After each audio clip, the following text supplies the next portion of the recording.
Écartez-vous du véhicule. Les mains là où je peux les voir. L'ordre fend la nuit humide de Normandie, tranchant comme une lame.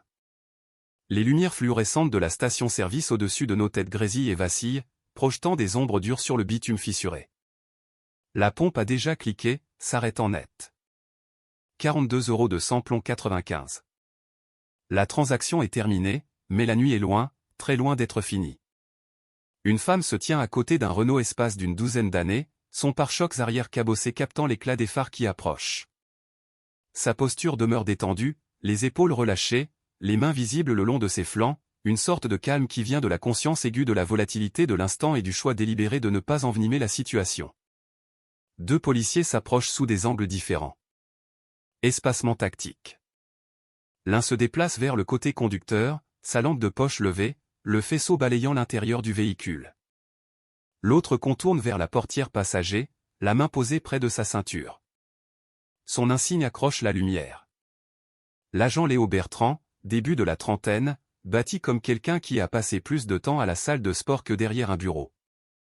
Son partenaire, plus âgé, reste en retrait près de leur voiture de patrouille, moteur toujours en marche, portière entr'ouverte. La femme les observe tous les deux sans tourner la tête. Sa vision périphérique suit chaque mouvement, chaque transfert de poids. Elle a déjà vécu ça. Pas ici. Pas avec ses agents.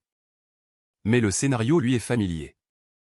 L'air sans l'essence et le bitume chauffé par le soleil toute la journée.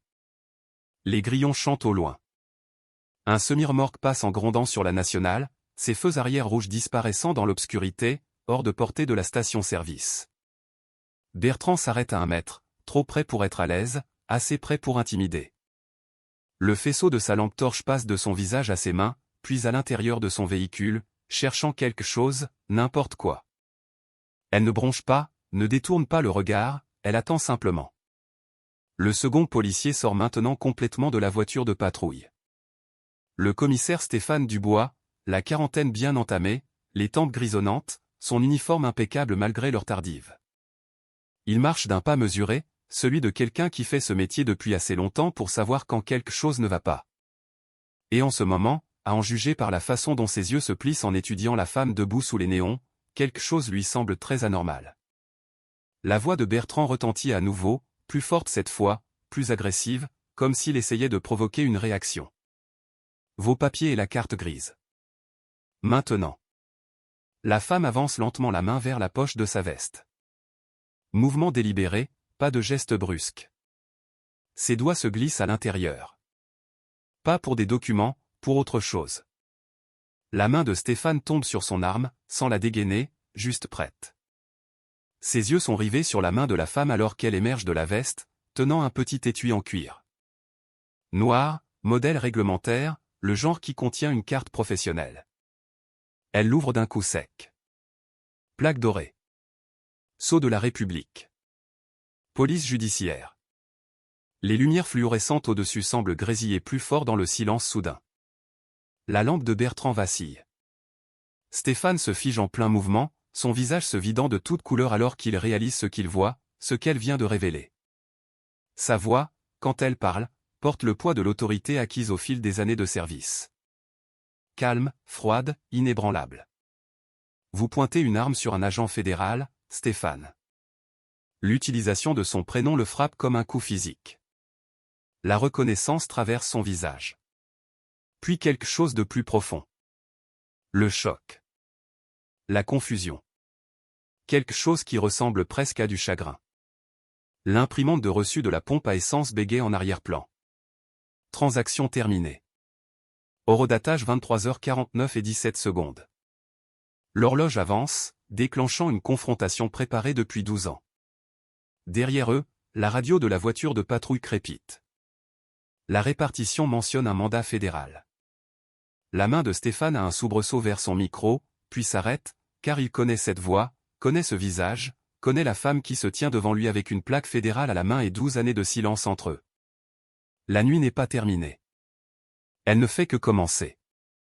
36 heures plus tôt, le soleil matinal peignait de longs rectangles de lumière à travers le bureau régional de la police judiciaire à La Rochelle. Le bâtiment, d'une banalité étudiée, se dressait parmi des entrepôts industriels près du port. Délibérément anonyme, le genre d'endroit devant lequel les gens passent sans même le remarquer. À l'intérieur, la climatisation bourdonnait contre la chaleur de fin mai, maintenant la température à précisément 20 degrés Celsius. Optimale pour l'électronique, inconfortable pour les humains. L'agent spécial Sandrine Martin était assise à son bureau, examinant des dossiers avec la concentration d'un chirurgien analysant des scanners. Son espace de travail était nu, à l'exception de 3 objets. Un ordinateur portable connecté à 2 moniteurs externes, un téléphone sécurisé avec un étui de protection rouge, et un cadre photo posé face contre table. Le cadre occupait cette position depuis 11 ans et 7 mois.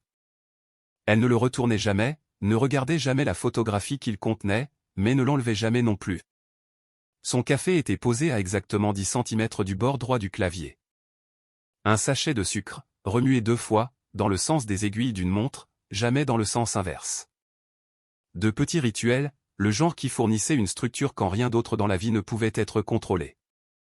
Elle prit une gorgée mesurée, encore chaud, température parfaite. Le bureau autour d'elle bourdonnait du chaos contrôlé propre à une force de police fédérale au travail. Téléphone sonnant, clavier cliquant, agents se déplaçant entre les box avec des dossiers et des clés USB. La plupart d'entre eux travaillaient ensemble depuis des années. Blagues partagées, projets de week-end, ragots de bureau. Sandrine ne participait à rien de tout cela. Elle arrivait la première, partait la dernière, ne parlait que lorsque c'était nécessaire, maintenait ses interactions professionnelles, cliniques, dépourvues de tout ce qui pourrait être confondu avec de l'amitié. Ce n'était pas de la cruauté, c'était de la survie. 12 ans dans le programme de protection des témoins lui avaient appris que se rapprocher des gens les mettait en danger. Mieux valait garder tout le monde à distance. Plus sûr pour eux, plus facile pour elle. Une voix interrompit sa concentration.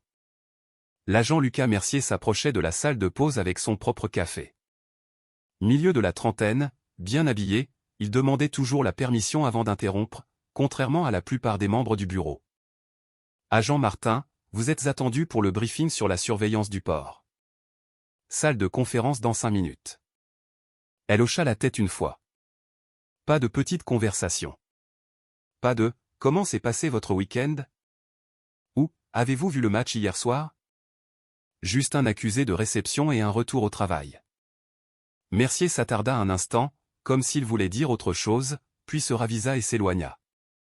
Le même schéma se répétait chaque matin.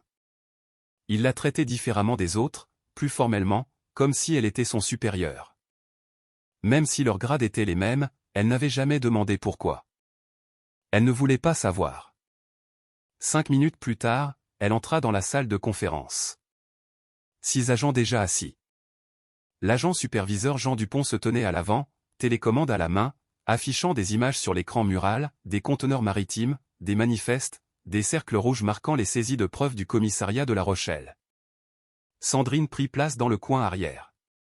Toujours le coin arrière. Vue dégagée sur la porte. Mur derrière elle. Vieilles habitudes prises après des années à regarder par-dessus son épaule, s'attendant à des menaces de toutes parts. Dupont passa à la diapositive suivante. Un tableau montrant les dates d'interception, les numéros de conteneurs, les procès-verbaux d'arrestation, 17 saisies en 14 mois. Sa voix portait l'autorité exercée de quelqu'un qui briefait des opérations depuis 20 ans. Des comprimés signalés lors de l'inspection portuaire, transférés sous la garde du commissariat de La Rochelle, puis mystérieusement perdus lors du traitement avant que l'OFAST ne puisse les enregistrer. Quelqu'un fait de l'obstruction. Les agents autour de la table échangèrent des regards. Les enquêtes sur la corruption étaient délicates. Des champs de mine politiques.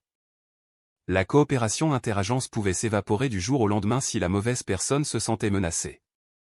Sandrine étudia le tableau. Numéro de conteneur, date de saisie, délai de traitement. Un nom apparaissait dans 12 des 17 rapports. L'enquêteur principal sur l'interception.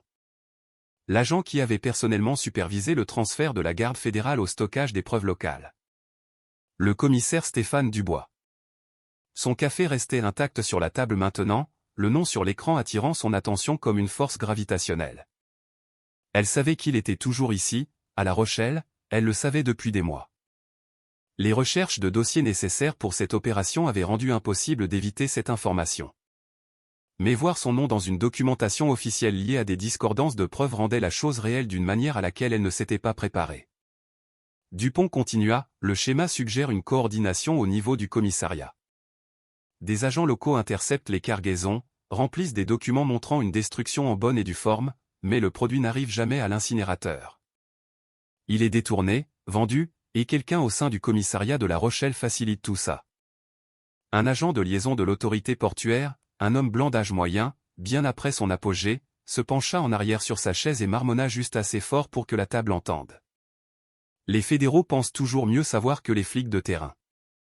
Peut-être que la paperasse est juste mal tenue. Personne ne le contredit directement. Mais la tension dans la pièce changea. Ce mépris désinvolte de la surveillance fédérale. Cette supposition que la police locale opérait au-dessus de tout contrôle. Sandrine avait entendu des variations de ce discours toute sa carrière. Elle avait appris à ne pas réagir. Réagir leur donnait du pouvoir. Dupont ignora le commentaire et passa à la diapositive suivante. L'agent Martin sera en charge de la surveillance. Nous avons identifié le conteneur 9183F comme ayant une forte probabilité de contenir de la contrebande, d'après les schémas d'expédition. Il arrive jeudi à 6 heures. Nous aurons des scanners gamma sur place. Sandrine hocha la tête une fois. Pas de questions, pas d'objections, juste l'acceptation de la mission.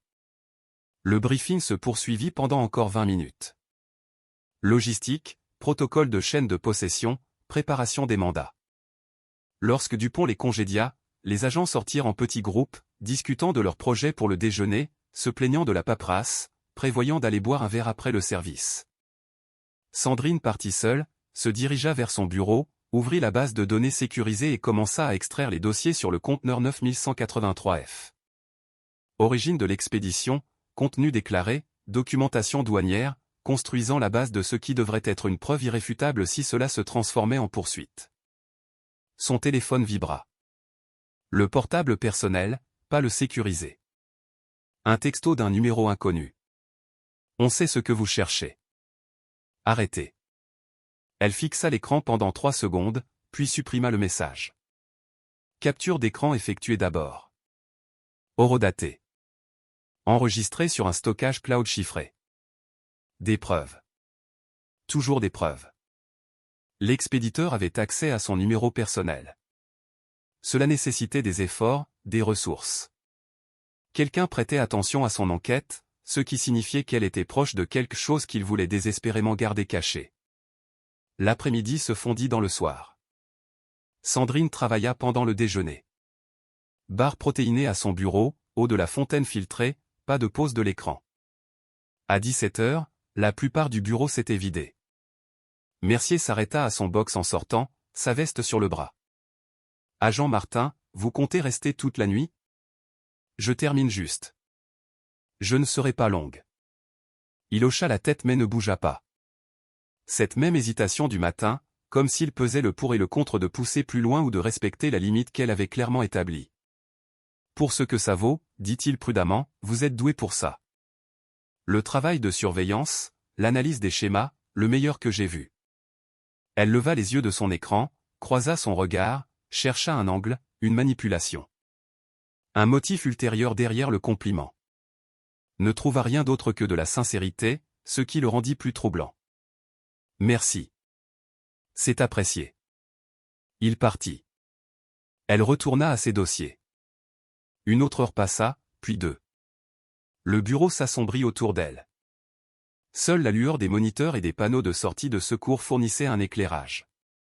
À 20h30, elle éteignit enfin son ordinateur portable, fit son sac, vérifia que le cadre photo face contre table restait en position. Il l'était toujours, mais elle vérifiait quand même. Elle ferma à clé les tiroirs de son bureau, activa l'alarme de son espace de travail, un petit appareil qui alerterait son téléphone si quelqu'un touchait à ses dossiers pendant la nuit. Le parking était à 3 niveaux sous terre. Les lumières fluorescentes vacillaient alors qu'elle se dirigeait vers son véhicule. Le Renault Espace avait exactement la même apparence que 12 heures plus tôt. Elle vérifia quand même, fit un tour complet autour, examina le châssis avec la lampe de poche de son téléphone, balaya du regard les véhicules voisins pour voir s'il y avait des occupants. Pas de la paranoïa, une procédure, une habitude forgée par des années à savoir que les gens qui voulaient sa mort étaient patients, méthodiques, prêts à attendre. À l'intérieur du véhicule, elle retourna le cadre photo, une copie de celui de son bureau, conservé ici spécifiquement parce que la version de son bureau restait face contre table. 2 personnes en équipement tactique, des versions plus jeunes d'eux-mêmes, souriantes, partenaires, amis, quelque chose de plus, bien qu'aucun des deux ne l'ait admis à l'époque. Son doigt traça le visage de l'homme sur la photographie. Stéphane Dubois. Avant l'embuscade, avant la trahison, avant que tout ne s'effondre, 12 ans, toute une vie compressée dans l'espace silencieux entre le passé et le présent. Elle démarra le moteur, remit le cadre dans la boîte à gants, sortit du garage pour entrer dans la soirée humide de La Rochelle. La ville défilait derrière ses fenêtres. Places historiques, touristes photographiés. Façades anciennes dissimulant une corruption moderne, un port où des millions de drogues illégales transitaient par des canaux protégés par les mêmes agents qui avaient juré de les arrêter. La circulation était fluide. Elle se dirigea vers Port-Neuf, la zone industrielle où les conteneurs maritimes arrivaient quotidiennement des ports du monde entier. Le conteneur 4721B avait été signalé il y a 6 semaines. Masse à haute densité incompatible avec le contenu déclaré. Stéphane Dubois l'avait enregistré comme inspecté et autorisé. Textile, valeur déclarée 34 000 €, remis à la compagnie maritime. Sandrine avait demandé les résultats du scanner gamma de cette inspection. Les lectures racontaient une autre histoire. Matière organique dense, scellée sous vide, précisément la signature que des comprimés de fentanyl produiraient lorsqu'ils sont emballés pour la contrebande internationale. Elle se gara à 3 pâtés de maison du quai où le 4721B avait été traité, coupa le moteur, ouvrit son ordinateur portable.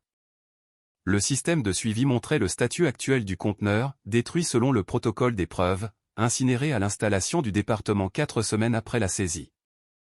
Sauf que les registres de l'incinérateur départemental ne montraient aucune trace d'un conteneur de cette taille traité à cette date. La paperasse existait.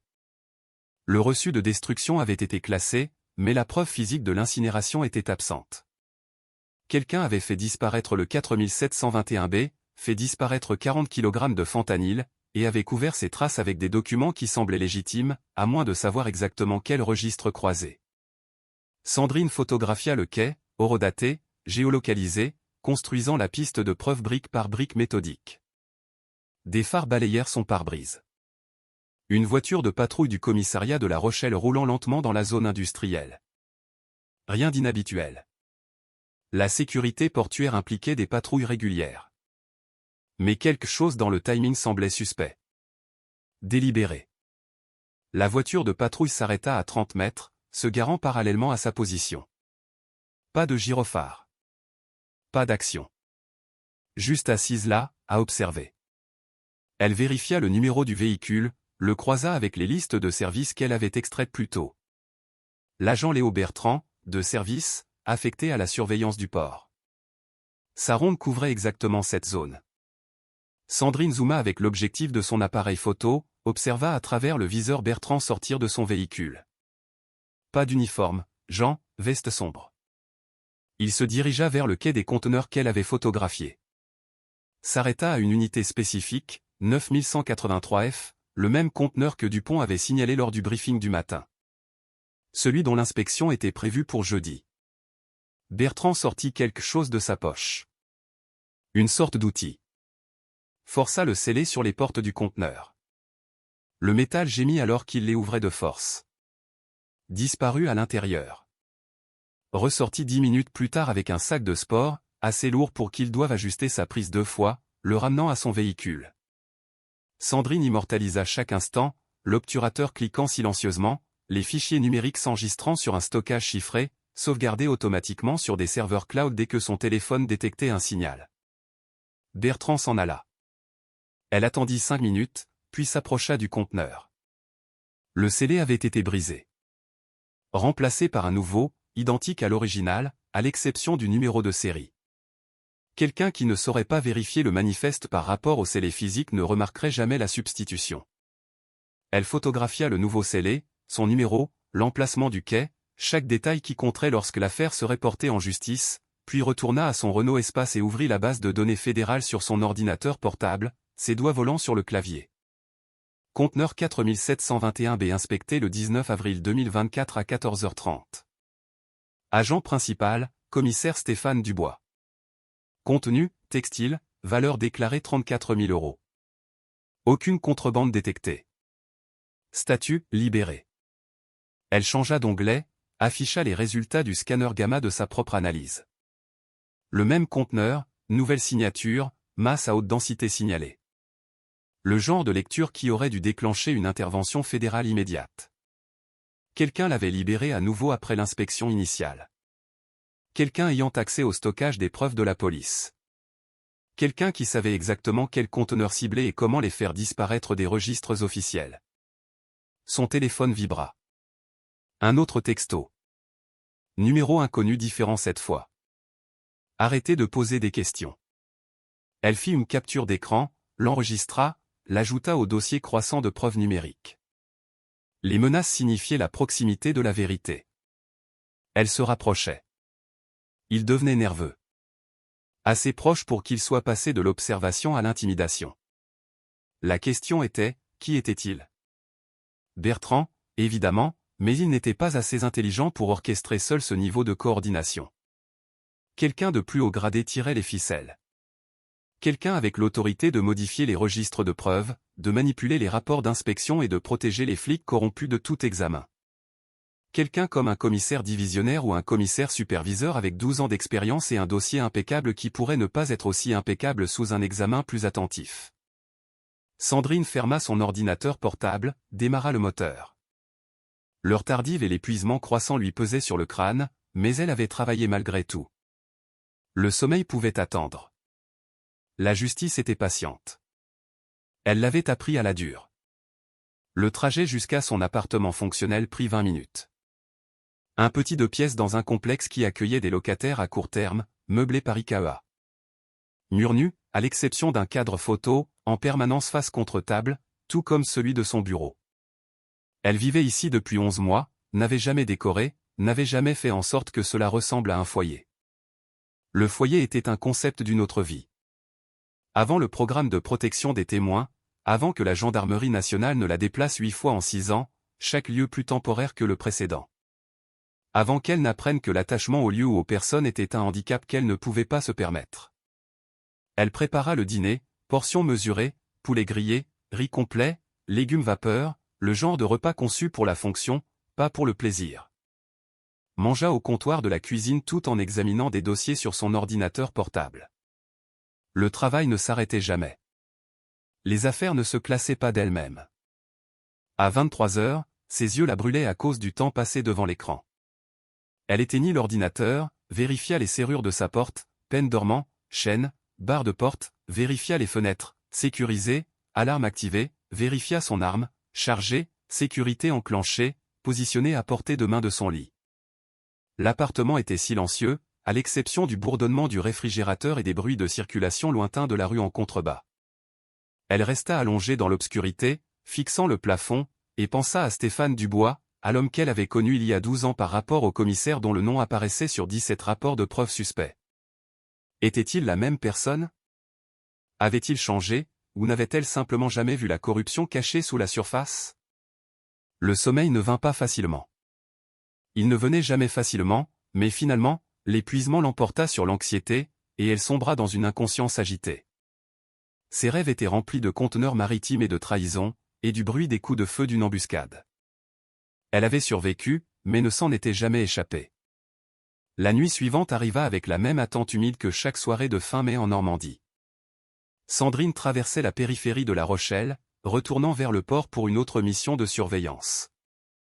Le conteneur qu'elle avait photographié la nuit précédente, le 9183F, devait être officiellement inspecté le matin. Elle voulait le surveiller toute la nuit, obtenir une preuve documentée de toute manipulation avant l'arrivée prévue du commissariat de La Rochelle. La station-service apparut comme un phare de lumière fluorescente dans l'obscurité. Il lui restait un quart de réservoir.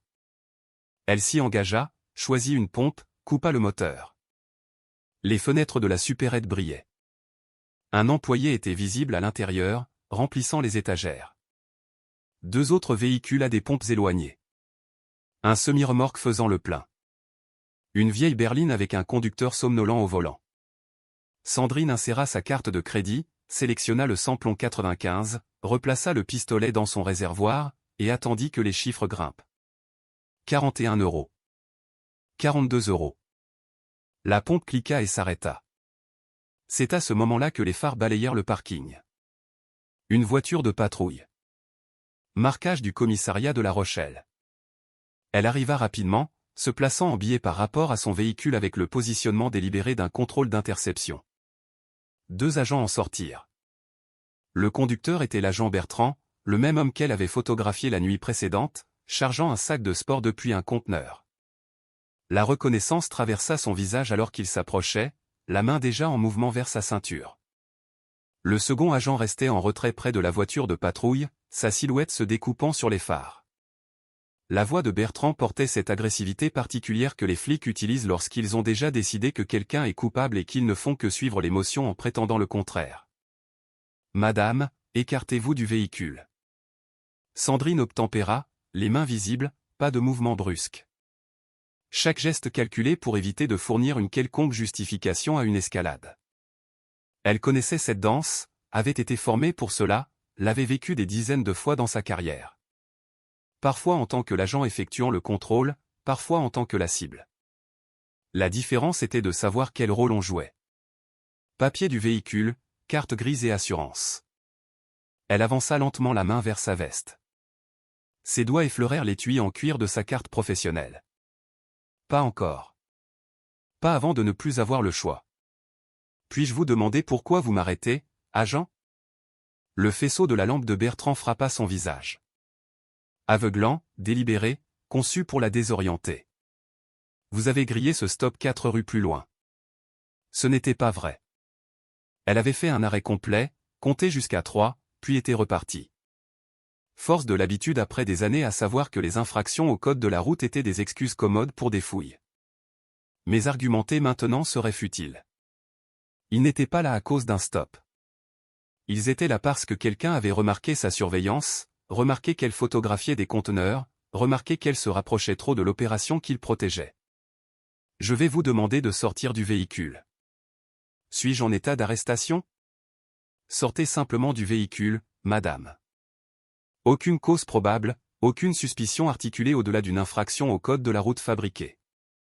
Mais Sandrine sortit quand même, car refuser ne ferait qu'aggraver la situation en une confrontation physique, et elle n'était pas encore prête pour ça. Pas ici. Pas avec des témoins potentiels qui pourraient enregistrer depuis la supérette. Le second agent émergea enfin de derrière les phares, marchant vers eux d'un pas mesuré. Son visage devint net alors qu'il entrait dans la lueur fluorescente des néons de la station-service. Le commissaire Stéphane Dubois. La reconnaissance les frappa tous les deux simultanément. Son pas vacilla. Son expression passa par la confusion, le choc, quelque chose de plus profond qui ressemblait à de la douleur. 12 ans s'effondrèrent dans l'espace qui les séparait. Toutes les questions sans réponse, le partenariat abandonné, le silence qui s'était étiré sur plus d'une décennie. Pendant 3 secondes, aucun ne parla. Les pompes de la station-service bourdonnaient. La circulation passait à toute vitesse sur la nationale. L'instant était suspendu dans l'air humide comme quelque chose de fragile qui pourrait se briser au mauvais mot. Bertrand rompit le silence, ignorant l'histoire qui crépitait entre son partenaire et la femme qu'ils avaient arrêtée. Commissaire, ce véhicule correspond à la description du bolo. Possible transporteur de drogue. Mensonge. Sa plaque d'immatriculation n'était sur aucune liste de recherche. Elle l'avait vérifié le matin même, comme elle le faisait chaque matin. C'était du harcèlement, de l'intimidation, un message délivré avec des insignes et des armes. La voix de Stéphane, quand il parla enfin, était empreinte d'une neutralité soigneusement contrôlée. Le ton de quelqu'un qui essaie de ne pas révéler d'émotion. « Madame, avez-vous des armes ou de la contrebande dans le véhicule ? » « Non. Et je ne consens pas à une fouille. Nous avons des soupçons raisonnables pour inspecter. » La loi française était claire. Des soupçons raisonnables nécessitaient des faits spécifiques et articulables. Un faux bolo ne suffisait pas. Une infraction fabriquée ne suffisait pas. Il n'avait rien qui tiendrait devant un tribunal. Et Stéphane, s'il était encore le policier qu'elle avait connu, le reconnaîtrait. Mais il ne recula pas, ne remit pas en question l'affirmation de Bertrand, il se tenait juste là, étudiant son visage comme s'il essayait de réconcilier la femme en face de lui avec le fantôme qu'il pleurait depuis 12 ans. Vous pourrez discuter avec un juge. Bertrand s'approcha, sa main toujours posée près de son arme. Pour l'instant, ouvrez le coffre. Sandrine ne bougea pas. Ne chercha pas ses clés. Elle maintint simplement le contact visuel avec Stéphane, lui demandant silencieusement si c'était vraiment ainsi qu'il voulait que cette rencontre se déroule, s'il allait vraiment participer à une fouille illégale basée sur une cause probable fabriquée. Sa mâchoire se serra. Quelque chose changea dans son expression. La résolution se durcissant en décision. Il s'avança, réduisant la distance entre eux. Sortez du véhicule. Maintenant. Elle obtempéra. La porte s'ouvrit, les pieds sur le bitume, les mains visibles le long de ses flancs, chaque mouvement délibéré, contrôlé, pendant que son esprit cataloguait les violations. Pas de mandat, pas de consentement, pas de cause probable, pas de circonstances exceptionnelles, une violation des droits fondamentaux qui ferait annuler toute preuve au tribunal. En supposant que cela arrive un jour au tribunal, en supposant qu'il prévoyait de suivre les procédures légales. Bertrand se dirigea vers la porte arrière de son Renault Espace, se pencha à l'intérieur, commença à fouiller sans permission, sans cause, sans aucune justification légale au-delà de l'autorité de son insigne. La caméra de sécurité de la station-service observait depuis son support au-dessus de l'entrée, enregistrant tout. Elle en prit note mentalement. Obtenir ces images par réquisition, les ajouter à la pile croissante de preuves. Bertrand sortit du véhicule en tenant un petit boîtier noir. Le posa sur le capot avec un soin exagéré. L'ouvrit lentement comme s'il révélait une saisie de drogue majeure au lieu de ce que Sandrine savait qu'il contenait. Des photos de surveillance. La documentation de son enquête. Des preuves de leur corruption. Commissaire, vous devez voir ça. Stéphane s'approcha, regarda le contenu. Son visage devint soigneusement vide alors qu'il réalisait ce qu'il voyait. Des photographies de conteneurs, des images horodatées de Bertrand chargeant des sacs de sport, des manifestes d'expédition avec des divergences surlignées, la preuve que quelqu'un avait observé, documenté, monté un dossier. Madame, vous menez une surveillance non autorisée d'agents de police. La voix de Stéphane resta égale. Professionnel, ne trahissant rien. C'est une allégation sérieuse. Suis-je en état d'arrestation? Cela dépend de ce que nous trouverons d'autre. Sa main se dirigea vers la veste de Sandrine. Elle recula d'un pas, assez pour rompre un contact potentiel. Ne faites pas ça. Le mot sortit plus dur que prévu. Un avertissement. Une ligne tracée. La main de Stéphane plana, l'espace entrechargé de 12 ans d'histoire et du danger du moment présent, ses doigts à quelques centimètres de sa veste, son cœur battant sous le tissu, l'étui de sa carte professionnelle pressé contre ses côtes.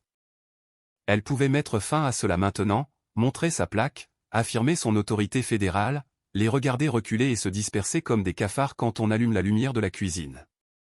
Mais cela révélerait son jeu, montrerait que la police judiciaire enquêtait, leur donnerait le temps de détruire des preuves, de coordonner leur version, de rendre l'affaire impossible à poursuivre. Parfois, il fallait endurer le harcèlement pour préserver l'opération plus large. Sauf que Stéphane tendait la main vers sa veste. Bertrand souriait comme s'il venait de gagner au loto, et la situation était à quelques secondes d'une escalade en contact physique qu'elle ne pouvait permettre sans compromettre sa couverture ou sa sécurité. Décision prise. Sa main se dirigea vers sa veste. Celle de Stéphane tomba sur son arme, sans la dégainer, mais prête.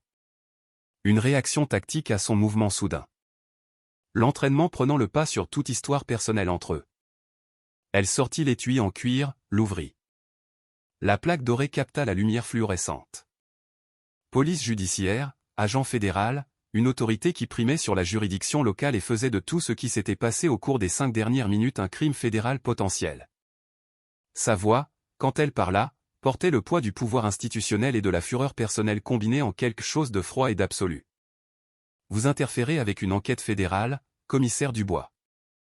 La caméra de sécurité de la station-service enregistra l'instant. Horodatage 23h49 et 17 secondes. Preuve de la nuit où tout a changé. Le visage de Bertrand se vida de sa couleur. Sa main s'éloigna de son arme comme si elle avait été brûlée. Stéphane resta figé, fixant la plaque, son visage, la révélation de qui elle était, ou de qui elle était devenue au cours des 12 années depuis sa disparition. La radio de la voiture de patrouille crépite. La répartition mentionne un mandat fédéral qui vient d'être émis pour le conteneur 4721B. Celui que Stéphane avait personnellement déclaré propre. Celui qui avait disparu dans le système des preuves et n'en était jamais ressorti. Son conteneur, sa signature, son problème. Les pièces s'assemblèrent derrière ses yeux. Elle le vit se produire. Le vit réaliser que ce n'était pas une coïncidence. Elle n'était pas apparue au hasard dans sa juridiction. Elle était là à cause de lui, enquêtant sur lui, montant un dossier qui incluait maintenant le contrôle illégal de ce soir comme preuve d'obstruction. Sa bouche s'ouvrit, se referma. Aucun mot adéquat pour le moment.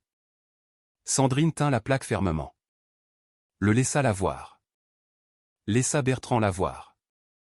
Laissa la caméra de sécurité la capturer avec une clarté cristalline, puis la rangea dans sa veste. Ce mandat que votre répartition vient de mentionner. Elle garda sa voix égale. C'est le mien. Juridiction fédérale. Autorité de la police judiciaire en vertu de la législation douanière. Vous venez d'arrêter un agent fédéral menant une enquête légale, de procéder à une fouille illégale sans cause probable, et de saisir des preuves sans mandat. Je vous suggère fortement de vous écarter de mon véhicule. Bertrand recula de 2 pas, puis de 3. Comme si la distance pouvait d'une manière ou d'une autre annuler ce qui venait de se passer. Stéphane ne bougea pas, il resta là, la regardant avec une expression qui combinait trahison, confusion, et quelque chose qui aurait pu être du chagrin. Sandrine. Son nom sortit rauque, à peine plus qu'un murmure. Qu'est-ce que tu fais ici? Mon travail. 2 mots. 12 ans de silence compressé en 9 lettres. L'imprimante de reçu de la station-service bégaya, terminant la transaction qui avait tout déclenché. 42 €, payés en totalité. Le papier s'enroula hors de la machine, l'horodatage marquant le moment exact où leur passé entrait en collision avec leur présent, et mettait en mouvement quelque chose d'irréversible. Le matin arriva avec la fluorescence institutionnelle qui caractérisait chaque commissariat que Sandrine n'avait jamais visité. Le commissariat de La Rochelle trônait dans le centre-ville. Briques et béton exsudant l'autorité par pure obstination architecturale. Elle avait été invitée pour une conversation, pas arrêtée, pas détenue, juste fortement encouragée à se présenter pour des questions sur l'incident de la nuit dernière. Elle vint volontiers, n'ayant rien à cacher, tout à gagner en documentant comment ils réagiraient à l'exposition de leur contrôle illégal. La salle d'interrogatoire s'est ressemblée exactement à tous les autres espaces d'interrogatoire en France. Table en métal boulonnée au sol, chaises inconfortables, caméra dans le coin avec sa lumière rouge d'enregistrement ostensiblement éteinte. Le thermostat était réglé sur 18 degrés Celsius. Tactique d'inconfort standard destinée à rendre les sujets désireux de partir rapidement. Sandrine garda sa veste. La porte s'ouvrit après 23 minutes d'attente, assez long pour être ennuyeux, assez court pour éviter les accusations de la retenir contre son gré. La femme qui entra portait un dossier en carton et la posture de quelqu'un qui avait appris à projeter l'autorité dans une profession dominée par les hommes. Agent spécial Martin. Je suis la capitaine Valérie Petit, de l'inspection générale. Milieu de la quarantaine, noir, des yeux vifs qui avaient vu trop d'enquêtes n'aboutir à rien parce que l'institution protégeait les siens. Vous comprenez que cet entretien est volontaire. Vous êtes libre de partir à tout moment. Vraiment? Sandrine resta assise. Parce que cela semblait assez obligatoire quand le commissaire Dubois a appelé mon superviseur ce matin pour exiger ma présence. Petit s'installa dans la chaise en face d'elle, ouvrit le dossier sans accorder d'attention aux commentaires. Vous menez une surveillance du personnel du commissariat de La Rochelle sans en informer les autorités locales. Cela viole les protocoles de coopération interagences établis par l'accord de la force d'intervention conjointe de 2018. Ces protocoles ne priment pas sur la juridiction fédérale. Sandrine garda sa voix neutre, professionnelle, comme si elle discutait de la météo au lieu de ses droits. Le Code de procédure pénale accorde à la police judiciaire une autorité d'enquête indépendante en matière de contrebande et de violation douanière. Je ne suis pas tenu d'informer la police locale jusqu'à ce que la coordination devienne opérationnellement nécessaire. Et vous avez déterminé qu'elle n'était pas opérationnellement nécessaire. J'ai déterminé qu'informer des agents qui pourraient être les sujets de l'enquête compromettrait son intégrité. Protocole standard pour les affaires de corruption. L'expression de Petit ne changea pas, mais quelque chose vacilla derrière ses yeux. Du respect, peut-être, ou la reconnaissance que Sandrine savait exactement ce qu'elle faisait et ne se laisserait pas intimider par des technicalités procédurales. Le mandat pour le conteneur 4721B. Petit sortit un document du dossier. Émis par la juge d'instruction Monique Dubois à 5h47 ce matin, exécuté 90 minutes plus tard. Le conteneur a été retiré du port et transporté à votre installation sécurisée. C'est exact. Le rapport du commissaire Dubois d'avril indique que le conteneur contenait des textiles d'une valeur déclarée de 34 000 €. Aucune contrebande détectée. Le rapport du commissaire Dubois était incorrect. Sandrine se pencha légèrement en avant. Nos résultats de scanner gamma ont montré une matière organique à haute densité compatible avec des narcotiques scellés sous vide. L'analyse en laboratoire a confirmé 40 kg de fentanyl. Valeur marchande d'environ 2,3 millions d'euros. Petit ferma le dossier. Ce sont des allégations sérieuses contre un officier décoré. Ce sont des faits documentés, étayés par des preuves physiques, des analyses scientifiques et une documentation de la chaîne de possession qui tiendront devant un tribunal fédéral. Le commissaire Dubois sert cette communauté depuis 16 ans. Plusieurs distinctions, pas une seule plainte dans son dossier personnel. Alors il ne devrait avoir aucun problème à expliquer pourquoi son rapport d'inspection contredit les preuves physiques. Le silence s'installa entre elles. Petit étudiant le visage de Sandrine. Cherchant quelque chose. Une faiblesse. Peut-être une incertitude. Une fissure dans l'armure qui pourrait être exploitée. Elle n'en trouverait aucune. Sandrine avait passé 12 ans à apprendre à garder son visage sans expression, ses émotions verrouillées derrière des couches de détachement professionnel. On ne survivait pas à la protection des témoins en laissant les gens vous lire. Petit se leva. Nous devrons examiner vos preuves avant de prendre une décision sur la conduite du commissaire Dubois. J'espère que vous coopérerez pleinement à notre enquête interne. Je coopérerai à toute enquête légitime, mais je n'attendrai pas que l'inspection générale décide si elle a envie de tenir ses agents pour responsables. Si votre enquête entre en conflit avec des poursuites fédérales, la juridiction fédérale prévaut. Ce n'est pas ma règle. C'est la hiérarchie des normes. La mâchoire de Petit se serra. Vous vous faites beaucoup d'ennemis très rapidement, agent Martin. Je fais mon travail. Si cela me fait des ennemis, c'est qu'ils étaient déjà du mauvais côté. La capitaine partit sans un mot de plus. La porte se ferma avec le genre de force contrôlée qui suggérait une colère contenue. Sandrine resta seule pendant encore 5 minutes. Il la testait, voyant si elle deviendrait nerveuse, si l'isolement et la pression institutionnelle la feraient douter d'elle-même. Des tactiques d'intimidation standards qui pourraient fonctionner sur des civils mais étaient inutiles contre quelqu'un qui avait été formé par le même système qui essayait de les utiliser contre elle. Elle vérifia son téléphone. 3 messages de Mercier demandant si elle avait besoin de renfort. Un du superviseur Dupont demandant une mise à jour. Rien de Stéphane. Non pas qu'elle s'attendait à quelque chose. Que pourrait-il bien dire ? Désolé pour le contrôle illégal. Désolé d'avoir essayé de vous fouiller sans motif. Désolé pour 12 ans de silence. Certaines excuses étaient trop grandes pour des mots. Certaines trahisons ne pouvaient pas être réparées avec des explications. Elle quitta le commissariat par l'entrée principale. Pas d'escorte, pas de harcèlement supplémentaire, elle sortit simplement dans la lumière du matin qui semblait agressive après l'éclairage artificiel de l'intérieur. Les marches menant au parking lui semblèrent plus longues qu'elle n'aurait dû. Chaque instinct lui hurlait qu'elle était observée, évaluée, ciblée. Son Renault Espace était là où elle l'avait laissé.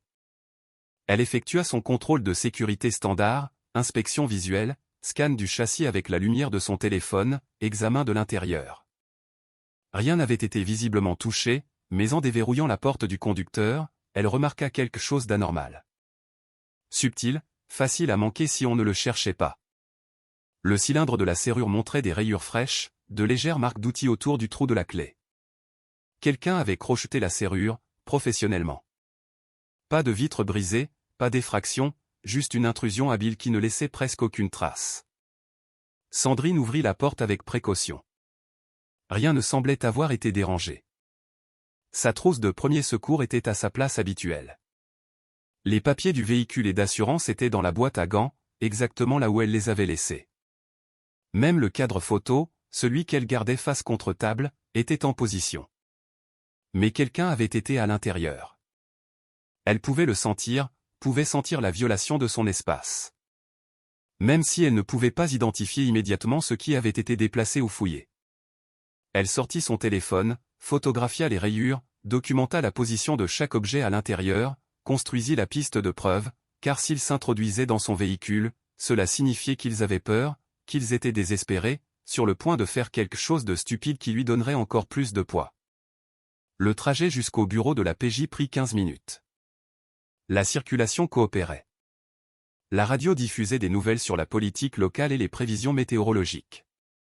Tout était normal, sauf la berline noire qui la prit en filature à 3 rues du commissariat et resta exactement à 5 longueurs de voiture derrière elle à travers 4 virages et 2 feux de circulation.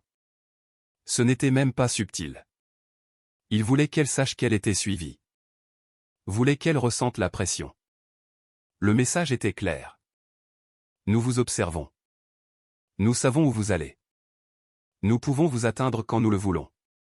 Sandrine n'essaya pas de semer la filature. Ne fit pas d'excès de vitesse ni de manœuvres évasives. Elle conduisit normalement, documentant tout avec l'enregistrement continu de sa caméra de bord. Plus de preuves, plus de munitions pour l'affaire qui se construisait brique par brique méthodique. La berline se détacha lorsqu'elle tourna dans le garage du bâtiment fédéral. Propriété gouvernementale signifiait juridiction fédérale.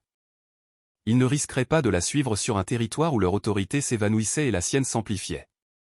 À l'étage, le bureau bourdonnait de l'activité matinale. Sandrine se dirigea directement vers le bureau de Dupont. Le trouva au téléphone, lui faisant signe de s'asseoir. Elle attendit qu'il termine une conversation avec quelqu'un du bureau du procureur, discutant des procédures du grand jury et des normes de preuve. Quand il raccrocha, son expression portait la frustration particulière d'un superviseur qui venait de passer une heure à défendre les actions de ses agents auprès de responsables politiques plus soucieux de l'image que de la justice. Le commissaire principal de La Rochelle a appelé. Dupont ne perdit pas de temps en politesse. Il est très mécontent de la nuit dernière. Il a qualifié cela d'abus de juridiction. Vous a accusé de provoquer la police locale. Je me suis identifié après qu'ils ont procédé à une fouille illégale. Ce n'est pas de la provocation. C'est affirmer l'autorité fédérale en réponse à des violations des droits fondamentaux. Je ne suis pas en désaccord avec vous. Il leva une main. Je vous dis à quoi ressemble la pression politique. Le commissaire principal joue au golf avec le maire. Le beau-frère du maire siège au comité des crédits qui contrôle notre budget régional. Cela pourrait devenir compliqué. C'est déjà compliqué. La question est de savoir si nous allons laisser la politique faire dérailler une enquête légitime sur le trafic de drogue et la corruption policière. Dupont se pencha en arrière dans son fauteuil, étudia son visage un long moment. Le conteneur. Que avons-nous trouvé? 40 kilos de fentanyl. Le laboratoire l'a confirmé il y a 2 heures. Scellé sous vide. Emballage professionnel. Valeur marchande de plus de 2 millions. Le commissaire Dubois l'a enregistré comme des textiles. Et vous êtes certaine que c'est le même conteneur? Les numéros de série correspondent. Le manifeste d'expédition correspond. Le suivi GPS le place à ce qu'est le 19 avril. La vidéo de la caméra piéton de Dubois le montre en train de faire l'inspection. Elle afficha des fichiers sur sa tablette. Sauf qu'il y a un problème. Sa caméra s'est éteinte pendant 9 minutes pendant l'inspection. Dysfonctionnement technique, soi-disant, mais l'horodatage du dysfonctionnement correspond exactement au moment où il aurait dû voir le contenu. L'expression de Dupont s'assombrit. Quelqu'un a modifié ou supprimé les images. Quoi qu'il en soit, nous avons un flic corrompu avec accès au stockage des preuves et une série de conteneurs qui disparaissent après qu'il les a validés. 17 incidents en 14 mois. Mon Dieu. Il se passa une main dans les cheveux. Ça va exploser quand nous déposerons les charges. Si nous déposons les charges. Sandrine garda sa voix égale. L'IGPN fait déjà de l'obstruction. La capitaine Petit a clairement fait savoir qu'ils protégeront les leurs, à moins que nous n'ayons des preuves irréfutables qui ne leur laissent aucun choix. Alors nous montrons ce dossier. Irréfutable, sans faille, sans question. Il se leva. Je brieferai le procureur fédéral cet après-midi. En attendant, je veux que vous fassiez équipe avec Mercier sur cette affaire. Pas de surveillance en solo, pas d'opération solitaire. Il vous cible maintenant, Sandrine. Cette filature ce matin n'était pas subtile. J'ai remarqué. Alors remarquez aussi ceci. Soyez prudente. Les flics corrompus sont dangereux. Les flics corrompus acculés sont mortels. Ils ont tout à perdre, et des insignes qui leur donnent la latitude de faire disparaître les problèmes. Elle comprit le sous-entendu. Comprit qu'il lui disait de faire attention à elle, non seulement professionnellement, mais physiquement. Que la menace s'étendait au-delà du harcèlement légal pour entrer dans un territoire qui incluait la violence, les disparitions, les accidents commodes qui classaient les enquêtes avant qu'elles ne puissent menacer des personnes puissantes. Je serai prudente, promit-elle. Mais je ne reculerai pas. Je ne vous ai pas demandé de le faire. Je vous demande de ne pas vous faire tuer en prouvant quelque chose. Le soir retrouva Sandrine de retour au port. Mercier s'était porté volontaire pour la surveillance de nuit, mais elle déclina le renfort. Certaines choses nécessitaient la solitude, nécessitaient le genre d'attention concentrée que les partenaires, même les bons, perturbaient par leur présence. Elle se gara au même endroit que la nuit précédente, à 3 rue du Quai. Ligne de vue dégagée, multiples voies de sortie. La zone industrielle était calme après la tombée de la nuit. Les opérations d'expédition cessaient. Les travailleurs rentraient chez eux. Juste des patrouilles de sécurité et un camion occasionnel faisant des livraisons tardives. Son ordinateur portable montrait un suivi en temps réel. Le conteneur 9183F restait en position. L'inspection officielle était prévue pour le lendemain matin à 7 heures. Le commissaire Stéphane Dubois était listé comme l'agent principal. Le même schéma que le 4721B. Le même processus qui avait abouti à la disparition de 40 kg de fentanyl dans le stockage des preuves, pour ne jamais en ressortir. Elle photographia le conteneur sous plusieurs angles, documenta sa position, captura le numéro du scellé, important pour prouver une manipulation si quelqu'un le changeait pendant la nuit.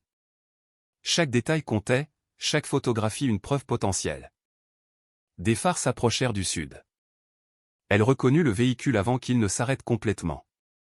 Une vieille Peugeot 205, bien entretenue, rien de tape à accent grave-l'œil. Il se gara parallèlement à sa position, 30 mètres de bitume entre eux. Pendant 2 minutes, aucun ne bougea. Tous deux assis dans leurs véhicules respectifs, une impasse sans armes. Puis sa porte s'ouvrit. Il sortit, se dirigea vers elle avec le pas prudent de quelqu'un qui approche quelque chose de dangereux. Sandrine baissa sa vitre à moitié, pas assez pour qu'on puisse passer la main, assez pour entendre. Stéphane s'arrêta à 2 mètres, assez près pour parler, assez loin pour maintenir une distance tactique. Son visage semblait épuisé. Des rides autour des yeux qui n'étaient pas là il y a 12 ans. Des cheveux gris que l'âge et le stress avaient sculptés dans son apparence comme des cicatrices. Il faut qu'on parle. Sa voix ne portait aucune de l'autorité officielle de la nuit dernière. Juste de la lassitude, de la confusion, quelque chose qui aurait pu être de la douleur. Officieusement. Il n'y a plus d'officieux. Plus maintenant. Alors officiellement, je m'en fiche. Sandrine, qu'est-ce qui se passe? Tu as disparu pendant 12 ans. Aucun contact, aucune explication. Maintenant tu débarques en enquêtant sur moi comme si j'étais un criminel. L'es-tu? La question atterrit entre eux comme une grenade. Il tressaillit. Physiquement, comme si elle l'avait frappé. Tu penses que je suis corrompu, après tout? Après avoir été partenaire, après ce que nous avons traversé? Tu penses que Je pense que ton nom apparaît sur 17 rapports de preuves avec des divergences. Je pense que le conteneur 4721B contenait 40 kg de fentanyl que ton inspection a étrangement manqué. Je pense que ta caméra piéton a commodément mal fonctionné pendant les 9 minutes exactes où tu aurais vu la drogue. Je pense aux faits, Stéphane, pas aux sentiments. Ces faits sont faux. Je ne sais pas comment, mais ils sont faux. J'ai inspecté ce conteneur. J'ai vu des textiles. J'ai rempli un rapport exact. Alors explique le fentanyl. Je ne peux pas. La frustration perça à travers son extérieur contrôlé. Je ne peux pas l'expliquer parce que je ne comprends pas. Mais je n'ai pas manqué 40 kilos de drogue. Je n'ai pas rempli un faux rapport. Quelqu'un me piège. Pourquoi quelqu'un te piégerait? Je ne sais pas, mais c'est la seule explication qui ait du sens. Sandrine étudia son visage, chercha des signes, des micro-expressions qui indiqueraient la tromperie, ne trouva rien d'autre qu'une confusion et une peur authentique. Soit il était innocent, soit il était le meilleur menteur qu'elle ait jamais rencontré. Où es-tu allé? Sa voix s'adoucit, vulnérable. Après la scène, après l'embuscade, tu as juste disparu. Pas un mot, pas une explication. Je te croyais morte. Il ne voulait rien me dire, juste que tu étais parti et que je devais arrêter de poser des questions. Je ne pouvais pas te contacter. Ce n'était pas sûr. Pour qui? Pour nous deux. Le silence s'étira entre eux. 12 ans de questions sans réponse facile, sans explication qui satisferaient la douleur et la confusion gravées sur leurs deux visages. Stéphane s'approcha d'un pas, testant l'embuscade. Tu étais là. Tu sais ce qui s'est passé. Quelqu'un a divulgué notre itinéraire au cartel. L'heure, le lieu, tout. Il nous attendait. Je sais. L'inspection générale a dit que c'était. Que j'avais été compromise, que je vous avais vendu. L'accusation la frappa comme un coup physique. Les mains de Sandrine se crispèrent sur le volant. Tu as cru ça? Non. Il le dit immédiatement, avec emphase. Jamais. Pas une seconde. Mais ils ont quand même enquêté sur toi. T'ont innocenté à titre posthume après ta disparition. Mais la puanteur est restée. Les gens chuchotent encore pour savoir si tu étais la fuite. Je ne l'étais pas. Elle croisa son regard, le maintint. J'enquêtais sur la fuite. Je me suis trop approché. C'est pour ça qu'ils ont essayé de me tuer. C'est pour ça que la gendarmerie m'a mise sous protection. Parce que quelqu'un dans notre unité travaillait pour le cartel de la Seine et il me voulait morte avant que je puisse l'identifier. La compréhension se fit jour sur son visage. L'horreur suivit de près. Tu dis que quelqu'un avec qui nous travaillions? Quelqu'un de l'unité spéciale nous a vendus. A organisé l'embuscade. A failli tous nous tuer. Oui. Qui? Je ne sais pas. L'enquête a été scellée quand je suis entré en protection. Ils n'ont rien voulu me dire. Ils ont dit que c'était du « besoin de savoir » et que je n'avais pas besoin de savoir. Stéphane se détourna, fit 3 pas, se retourna. 12 ans. Tu te caches depuis 12 ans parce que quelqu'un dans la police te voulait morte. Oui. Et maintenant tu es de retour pour enquêter sur moi parce que tu penses que j'en fais partie. Je pense que ton nom continue d'apparaître là où il ne devrait pas. Je pense que quelqu'un t'utilise, volontairement ou non, pour faire passer de la drogue par le port. Et je pense que nous allons découvrir de quelle manière. Son téléphone vibra. Il le vérifia. Son expression se durcit. Je dois y aller. Appel d'urgence. Mais il hésita, la regarda une dernière fois. Je n'ai pas fait ça, Sandrine. Quoi que tu penses avoir trouvé, je ne l'ai pas fait. Alors aide-moi à le prouver.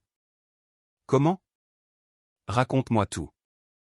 Chaque inspection, chaque conteneur, chaque personne qui a eu accès à tes rapports et à tes preuves. Aide-moi à trouver qui te piège. Si c'est vraiment ce qui se passe. Il étudia son visage, pesant la confiance contre la trahison, hocha finalement la tête. Demain, après l'inspection, nous parlerons de tout. Il retourna à sa voiture, s'éloigna dans l'obscurité, laissant Sandrine seule avec son équipement de surveillance et des questions qui se multipliaient plus vite qu'elle ne pouvait y répondre. Était-il innocent? Mentait-il? Laissait-elle des sentiments vieux de 12 ans obscurcir son jugement sur des preuves qui semblaient accablantes? Son téléphone vibra. Un texto de Mercier. Je viens d'apprendre que la réquisition fédérale a été approuvée pour tous les registres de la salle des scellés du commissariat de La Rochelle, sur les 5 dernières années. On y va. Elle répondit, bien. Finissons en. Car quiconque faisait passer de la drogue par le port, quiconque avait tenté de la tuer il y a 12 ans, quiconque utilisait le nom de Stéphane pour couvrir son opération, leur temps était compté. Sandrine avait passé plus d'une décennie à apprendre la patience, à apprendre comment monter des dossiers brique par brique méthodiques, à apprendre comment survivre quand des gens puissants la voulaient morte. Maintenant, elle avait survécu assez longtemps pour riposter, pour exposer une corruption qui avait gangrené pendant des années, pour finir ce qu'elle avait commencé avant que les balles et la trahison ne la forcent à se cacher. La vérité arrivait. Que Stéphane soit innocent ou coupable, qu'il ait été piégé ou complice, que leur ancien partenariat signifie quelque chose face aux preuves actuelles, rien de tout cela n'importait. La justice ne se souciait pas des sentiments, seulement des faits. Et les faits étaient sur le point d'enterrer quelqu'un. La salle des scellés de la police judiciaire sentait le désinfectant et l'acier. Le contenu du conteneur 4721B était étalé sur des tables d'examen sous un éclairage LED cru. Des briques scellées sous vide disposées en rangées, chacune étiquetée avec des scellés de chaîne de possession documentant chaque main qui les avait touchées depuis que les agents fédéraux les avaient retirées du port. Sandrine se déplaçait entre les tables avec son appareil photo, photographiant chaque paquet sous plusieurs angles. Chaque image horodatée, chaque détail préservé pour les poursuites éventuelles. L'agent Mercier entra, tenant sa tablette, l'expression tendue avec le genre d'excitation contrôlée qui vient lorsqu'on est sur le point de résoudre une affaire. Il se dirigea vers elle, inclinant l'écran pour qu'elle puisse voir sans toucher. Les protocoles de contamination exigeaient que les mains gantées restent éloignées de l'électronique. La vidéo se chargea. Horodatage dans le coin. 19 avril 2024. 14h27 et 33 secondes. Caméra piéton du commissaire Stéphane Dubois. Image du point de vue montrant son approche du conteneur 4721B. Sa voix enregistrée crépita à travers le haut-parleur de la tablette. Centrale, je suis sur place pour l'inspection du conteneur. 4721 bravo. La réponse filtrée revint. Reçu, commissaire. Procédé. La vidéo le montrait brisant le scellé. Procédure standard. Les portes du conteneur gémirent alors qu'il les ouvrait. Il entra. Le faisceau de sa lampe de poche balayant les cargaisons empilées. La caméra captura des balles de textile emballées dans du plastique transparent. Des tissus industriels correspondant au manifeste d'expédition. Tout semblait légitime. Puis l'écran devint noir. Le flux vidéo se coupa dans l'obscurité tandis que l'audio continuait. Sa voix enregistrée, faible mais audible. Textile standard, manifeste correspond au contenu. 9 minutes de rien. Pas d'image. Juste l'audio de bruit de pas, de tissu froissé. Des grognements d'efforts occasionnels alors qu'il déplaçait la cargaison pour inspection. Le genre de son qui aurait dû correspondre à une documentation visuelle mais ne produisait qu'un écran vide. Quand le flux revint, il se tenait à l'extérieur du conteneur. Porte fermée. Un nouveau scellé était appliqué. Sa voix enregistrée, conteneur autorisé. Libération à la compagnie maritime. Mercier figea l'image. Son doigt tapa sur l'horodatage dans le coin. 14h41 et 9 secondes. 9 minutes et 36 secondes de silence radio. Sandrine se pencha plus près. L'image montrant les mains de Stéphane appliquant le scellé semblait normale. Rien de suspect dans sa posture ou ses mouvements, juste un traitement de routine d'épreuve. Mais le trou lui-même racontait une autre histoire. Les caméras piétons ne tombaient pas en panne au hasard pendant précisément la durée nécessaire pour dissimuler une activité criminelle. Journaux de l'équipement. Elle connaissait déjà la réponse, mais avait besoin de confirmation. Aucune panne signalée ce jour-là. Sa caméra fonctionnait normalement avant et après le trou. Les experts ont extrait le fichier brut. Les données vidéo ont été supprimées. Pas corrompues, supprimées. Quelqu'un ayant accès au serveur des preuves l'a effacé. Qui a ce niveau d'accès? Les responsables des scellés, les administrateurs informatiques, le commandement. Mercier afficha un autre document. Et toute personne à qui ils accordent des autorisations temporaires. Selon les journaux du serveur, le commissaire divisionnaire Pierre Simon a accédé à la base de données des preuves le lendemain de cette inspection, a passé 47 minutes dans le système. Le nom tomba avec un certain poids. Le commissaire divisionnaire Simon, au commandement, 32 ans au sein du commissariat de La Rochelle, dossier impeccable. Le genre d'officier qui recevait des prix pour services rendus à la communauté et siégeait à des comités de réforme de la police. Également le genre d'officier avec suffisamment d'autorité pour manipuler les preuves, modifier les rapports et protéger une opération de tout examen. Sandrine retira ses gants, se dirigea vers le poste de travail dans le coin où son ordinateur portable l'attendait, et consulta les dossiers du personnel. Le visage de Pierre Simon apparut à l'écran. Milieu de la cinquantaine, cheveux grisonnants, le sourire étudié de quelqu'un qui maîtrisait la politique autant que le travail de police. Elle croisa sa chronologie de carrière avec les divergences de preuves. Commença à voir des schémas. 17 conteneurs avec des stupéfiants manquants. 12 avaient Stéphane Dubois comme inspecteur. Les 5 autres montraient des commissaires différents, mais Simon avait signé les 17 ordres de destruction. Son autorité, sa signature, sa paperasse créant l'apparence d'une élimination légitime des preuves tandis que la drogue disparaissait sur le marché noir. Nous devons interroger l'ouvrier portuaire. Sandrine ferma l'ordinateur portable. Celui qui a photographié Bertrand en train de charger ses sacs de sport. Son témoignage combiné à ces preuves nous donne le schéma. Nicolas Leroy. Je l'ai déjà contacté par l'intermédiaire de son avocat. Il est prêt à parler, mais veut une protection. Il dit que si Simon découvre qu'il coopère, il finira dans le port. Arrangez ça.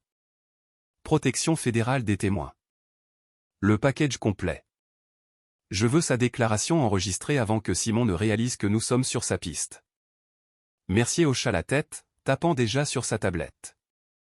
Sandrine retourna aux tables d'épreuve. 40 kg de fentanyl. Valeur marchande de plus de 2 millions d'euros. Juste un conteneur. Si le schéma se maintenait pour les 17 incidents, ils avaient affaire à une opération de trafic valant des dizaines de millions. Le genre d'argent qui corrompait les institutions, qui achetait le silence, qui tuait les témoins qui parlaient trop. Son téléphone vibra. Ligne sécurisée. Le poste du superviseur Dupont. Elle répondit, Martin. Mon bureau, maintenant. Nous avons un problème. Le trajet jusqu'au bureau de Dupont prit 90 secondes, assez longtemps pour que son esprit catalogue les problèmes potentiels. Simon s'était plaint au commissaire principal. Le commissaire principal s'était plaint au procureur général. La pression politique montait. L'affaire était réattribuée. Elle était retirée pour conflit d'intérêts. L'expression de Dupont quand elle entra confirma ses pires soupçons. Il lui fit signe de s'asseoir sur la chaise en face de son bureau, mais ne s'assit pas lui-même, faisant les 100 pas derrière, les mains jointes dans le dos, dans la posture de quelqu'un qui annonce une mauvaise nouvelle avec laquelle il n'est pas d'accord, mais qu'il ne peut empêcher. Le commissariat de La Rochelle a déposé une plainte formelle. Il vous accuse de mener une vendetta contre le commissaire Dubois. Prétendent que votre histoire avec lui compromet votre objectivité. Mon histoire me rend particulièrement qualifié pour reconnaître quand les preuves ne correspondent pas à ces schémas de comportement établis. Ce n'est pas comme ça qu'il le présente. Dupont cessa de faire les 100 pas, croisa son regard. Ils ont demandé votre récusation. Veulent que l'affaire soit réattribuée à un agent sans lien personnel avec le sujet principal. Stéphane Dubois n'est pas le sujet principal. Le commissaire divisionnaire Simon l'est. Dubois est soit complice, soit utilisé. Quoi qu'il en soit, ma relation avec lui ne crée pas de conflit. Sandrine. Il utilisa son prénom. Rare. Généralement réservé au moment où le superviseur devenait mentor. Je ne remets pas en question votre capacité ou votre intégrité, mais la perception compte. Si cela va en procès et que la défense soutient que vous avez poursuivi Dubois à cause de votre histoire personnelle, alors nous contre-attaquerons avec des preuves physiques, des dossiers financiers, des témoignages, des faits qui existent indépendamment de mon implication. Vous ne m'écoutez pas. Le procureur fédéral est préoccupé par l'image. Un agent fédéral qui enquête sur son ex-partenaire, ça ressemble à de la vengeance. Ça sape l'affaire avant même qu'elle n'atteigne un jury. Sandrine se leva, posa ses mains sur son bureau, garda sa voix égale par pure force de volonté. J'ai passé 12 ans à me cacher parce que quelqu'un dans la police a essayé de me tuer. Je suis revenu pour finir ce que j'ai commencé, pour exposer une corruption qui opère en toute impunité. Et vous voulez que je m'en aille parce que ça pourrait faire mauvaise impression au tribunal. Je veux que vous considériez si votre intérêt personnel dans cette affaire n'obscurcit pas votre jugement. Les mots la frappèrent plus durement qu'ils n'auraient dû, car quelque part sous les couches de détachement professionnel et de discipline procédurale, elle s'était posé la même question. Poursuivait-elle cette affaire parce que les preuves l'exigeaient? Ou parce que la trahison de Stéphane, réelle ou perçue, avait laissé des blessures que 12 ans n'avaient pas guéries? Elle se rassit, se força à respirer, à réfléchir plutôt qu'à réagir. Donnez-moi 48 heures. Laissez-moi interroger Nicolas Leroy. Laissez-moi monter le dossier financier reliant Simon à des comptes offshore. Si les preuves s'éloignent de Dubois, je le documenterai. Si elle confirme son implication, nous aurons des motifs justifiant ma participation continue. Dupont réfléchit, pesant la politique institutionnelle contre le mérite de l'enquête. Hocha finalement la tête. 48 heures. Mais Mercier dirige l'interrogatoire de Leroy. Vous observez. Et si le procureur fédéral insiste davantage, vous vous retirez. Compris. Compris. Elle quitta son bureau, sentant les murs se refermer sur elle. Pas à cause de la pression externe. Elle avait géré ça toute sa carrière. Mais à cause du doute interne, de la reconnaissance que peut-être tous ceux qui remettaient en question son objectivité avaient raison, que peut-être la ligne entre la justice et la vengeance s'était brouillée quelque part au cours des 12 années qu'elle avait passées à survivre au lieu de vivre. Son téléphone vibra à nouveau. Un texto d'un numéro inconnu. Reculez ou votre partenaire sera blessé. Elle fit une capture d'écran, l'enregistra, l'ajouta à la collection croissante de menaces qui documentaient à quel point il commençait à avoir peur. Bien. La peur rendait les gens négligents, leur faisait prendre des risques qui exposaient leur opération. Chaque menace était une preuve de culpabilité. Mais la mention de Mercier lui glaça le sang. Il ciblait son équipe maintenant, étendant leur intimidation au-delà d'elle à toute personne aidant à monter le dossier. Cela signifiait une escalade, signifiait qu'il se préparait à passer à l'action si la pression légale ne faisait pas disparaître l'enquête. Elle transmit le texto à Dupont avec une brève note. Il menace Mercier. Demande de protection pour tous les membres de l'équipe. Sa réponse arriva en quelques secondes. Approuvé. Restez sur vos gardes. L'après-midi se fondit dans le soir. Sandrine travailla pendant le dîner. Bar protéiné à son bureau, haut de la fontaine, pas de pause de la construction du dossier qui consumait sa vie. Des dossiers financiers étalés sur ses moniteurs, relevés bancaires, virements, statuts de sociétés écrans, la piste de la corruption mise à nu par une analyse méthodique. Le salaire officiel du commissaire divisionnaire Simon, 97 000 € par an. Standard pour son grade et ses années de service. Ses avoirs déclarés, une maison modeste, une berline payée, des comptes de retraite correspondant à des revenus légitimes. Mais enfoué dans le labyrinthe des réglementations bancaires offshore et des structures de sociétés écrans, une autre image émergeait. Des comptes aux îles Caïmans. Des entités corporatives enregistrées à des boîtes postales. Des virements déguisés en honoraires de conseil et en investissements immobiliers. De l'argent transitant par des couches de transactions d'apparence légitime conçues pour masquer son origine. Elle remonta un fil jusqu'à sa source, un compte enregistré au nom de Coastal Business Venture LLC. La société n'existait que sur le papier.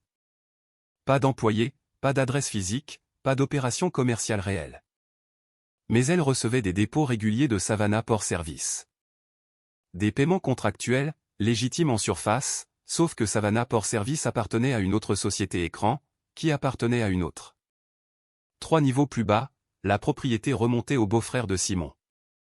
Des liens familiaux blanchissant de l'argent de la drogue sous l'apparence d'un commerce maritime légitime. Sandrine documenta chaque lien, chaque transaction, chaque fausse façade qui protégeait les produits du crime de tout examen. Les preuves s'accumulèrent en quelque chose d'indéniable, quelque chose qui survivrait aux contestations judiciaires et aux manipulations des avocats de la défense. Son téléphone sonna. Mercier. Elle répondit, parle-moi. L'avocat de Leroy vient d'appeler. Il veut l'immunité avant que son client ne parle.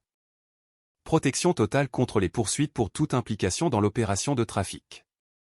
Quelle est son exposition? Minimale. Il a été témoin des transferts mais n'a pas participé. Son avocat est prudent. Veut des garanties avant de mettre son client en danger. Travaillez avec le procureur fédéral. Obtenez-lui l'immunité. Nous avons besoin de son témoignage. Déjà dessus. Antoine Moreau rédige l'accord maintenant. Nous interrogeons le roi demain après-midi. Palais de justice. Lieu sécurisé. Bien. J'y serai. Elle raccrocha, retourna au dossier financier. Une autre heure de recherche révéla plus de connexions. Plus d'argent circulant des restes du cartel de la Seine à travers des structures écrans de plus en plus sophistiquées. Simon avait appris de l'opération originale, avait affiné le processus, l'avait rendu plus difficile à tracer. Mais pas impossible, jamais impossible. Juste difficile, chronophage, le genre d'enquête qui exigeait patience et persévérance à parts égales. Son téléphone sécurisé vibra, notification de mail. L'objet lui fit accélérer le pouls. Enquête cartel de la Seine. Accès au dossier scellé accordé. Elle l'ouvrit, parcourut l'autorisation. Les procureurs fédéraux avaient décelé des parties de l'enquête originale sur la Seine d'il y a 12 ans, les parties couvrant l'embuscade, l'enquête de l'IGPN sur la fuite, des informations qui avaient été classifiées lorsqu'elle était entrée en protection des témoins. Le fichier joint mit 3 minutes à se télécharger, chiffré, nécessitant plusieurs mots de passe pour y accéder. Quand il s'ouvrit enfin, elle se retrouva à lire sa propre histoire rendue en prose bureaucratique. Le rapport détaillait l'embuscade avec une précision clinique. 17 mars 2013. Convoi d'une unité spéciale fédérale transportant des biens pour exécuter un mandat. Des assaillants inconnus ont ouvert le feu. 3 agents blessés. L'enquête a déterminé une connaissance avancée de l'itinéraire et du timing. L'IGPN a lancé une enquête sur une fuite potentielle. Puis vint la section qui lui coupa le souffle. Les enquêteurs avaient identifié 3 suspects au sein de l'unité spéciale qui avaient accès aux détails opérationnels. 3 personnes qui auraient pu fournir des informations au cartel. Un nom était expurgé. Des barres noires masquant l'identité. Le deuxième nom, commissaire Stéphane Dubois. Le troisième, commissaire divisionnaire Pierre Simon. Ses mains tremblaient en parcourant les détails. Les 2 hommes avaient été enquêtés, tous 2 innocentés faute de preuves suffisantes. Aucun enregistrement de communication les liant à des membres du cartel. Aucune transaction financière suggérant un paiement. Aucun témoin les plaçant à des réunions suspectes. Mais l'enquête ne les avait pas innocentés, elle n'avait simplement pas réussi à rassembler suffisamment de preuves pour des poursuites. Une différence essentielle, qui signifiait que la fuite aurait pu être l'un d'eux, ou les 2. Travaillant ensemble. Le nom expurgé la hantait. Quelqu'un d'autre avait été suspecté. Quelqu'un dont l'identité restait classifiée même maintenant. Quelqu'un que le gouvernement fédéral voulait protéger ou sur qui il enquêtait encore. Elle se pencha en arrière dans sa chaise, ferma les yeux, laissa les implications l'envahir. Stéphane avait été un suspect, avait été enquêté pour avoir failli la tuer, elle et leur coéquipier, avaient été innocentés non pas parce qu'il était innocent, mais parce qu'il ne pouvait pas prouver sa culpabilité. Est-ce que cela changeait quelque chose? Est-ce que cela rendait les preuves actuelles plus accablantes ou moins? Elle ne savait pas. Ne pouvait pas séparer l'analyse professionnelle de la trahison personnelle. L'objectivité que Dupont remettait en question s'effritait sous le poids de 12 ans de secrets enfin révélés. On frappa à la paroi de son box. Elle ouvrit les yeux. Mercier se tenait là, le visage sombre, tenant une enveloppe en carton. Les images de la caméra piéton du contrôle de la nuit où ils t'ont arrêté viennent d'arriver. Il posa l'enveloppe sur son bureau. Tu dois voir ça avant qu'on interroge le roi demain. Elle l'ouvrit. À l'intérieur, une clé USB et des captures d'écran imprimées. La vidéo provenait de la caméra de Bertrand. Montrait la station-service, l'approche, le moment où elle avait révélé sa plaque. Mais les captures d'écran montraient autre chose. Des images capturées avant le contrôle. Bertrand et Stéphane dans leur voiture de patrouille. La caméra de Bertrand captant leur conversation alors qu'ils se dirigeaient vers la station-service. La transcription lui retourna l'estomac. Bertrand, c'est le Renault Espace que Simon a signalé. La fédérale qui surveille le port. Dubois, tu es sûr? Bertrand, positif. Il veut qu'on l'arrête. Qu'on la fouille. Il dit que si on trouve du matériel de surveillance, on l'arrête pour obstruction aux opérations de police. Dubois, c'est une cause probable mince. Bertrand, depuis quand tu te soucies de la cause probable? Simon donne un ordre, on obéit. La transcription continuait. Stéphane exprimant des réserves. Bertrand insistant sur les ordres de Simon, faisant du contrôle illégal une politique officielle plutôt qu'une action isolée. Et Stéphane avait suivi. Avait procédé à la fouille, avait saisi ses preuves, avait agi sur les ordres de Simon, même en sachant qu'il manquait de justification légale. La preuve de sa complicité, claire, indéniable, enregistrée par la caméra de son partenaire et conservée pour les poursuites. Sandrine posa la transcription, sentit quelque chose se cristalliser en elle. Quelle que soit l'incertitude qui persistait quant à l'implication de Stéphane, elle s'évapora. Il n'était pas innocent, n'était pas piégé, participait activement à l'opération de Simon, et avait été prêt à violer ses droits sur commande. Assure-toi que ces images soient dans le dossier de communication des pièces pour le procureur fédéral, dit-elle à Mercier. Et trouve-moi tout sur Simon. Dossier du personnel, déclaration financière, propriété, relevé téléphonique si on peut obtenir un mandat. Je veux connaître chaque lien qu'il a avec Stéphane, avec Bertrand, avec l'autorité portuaire.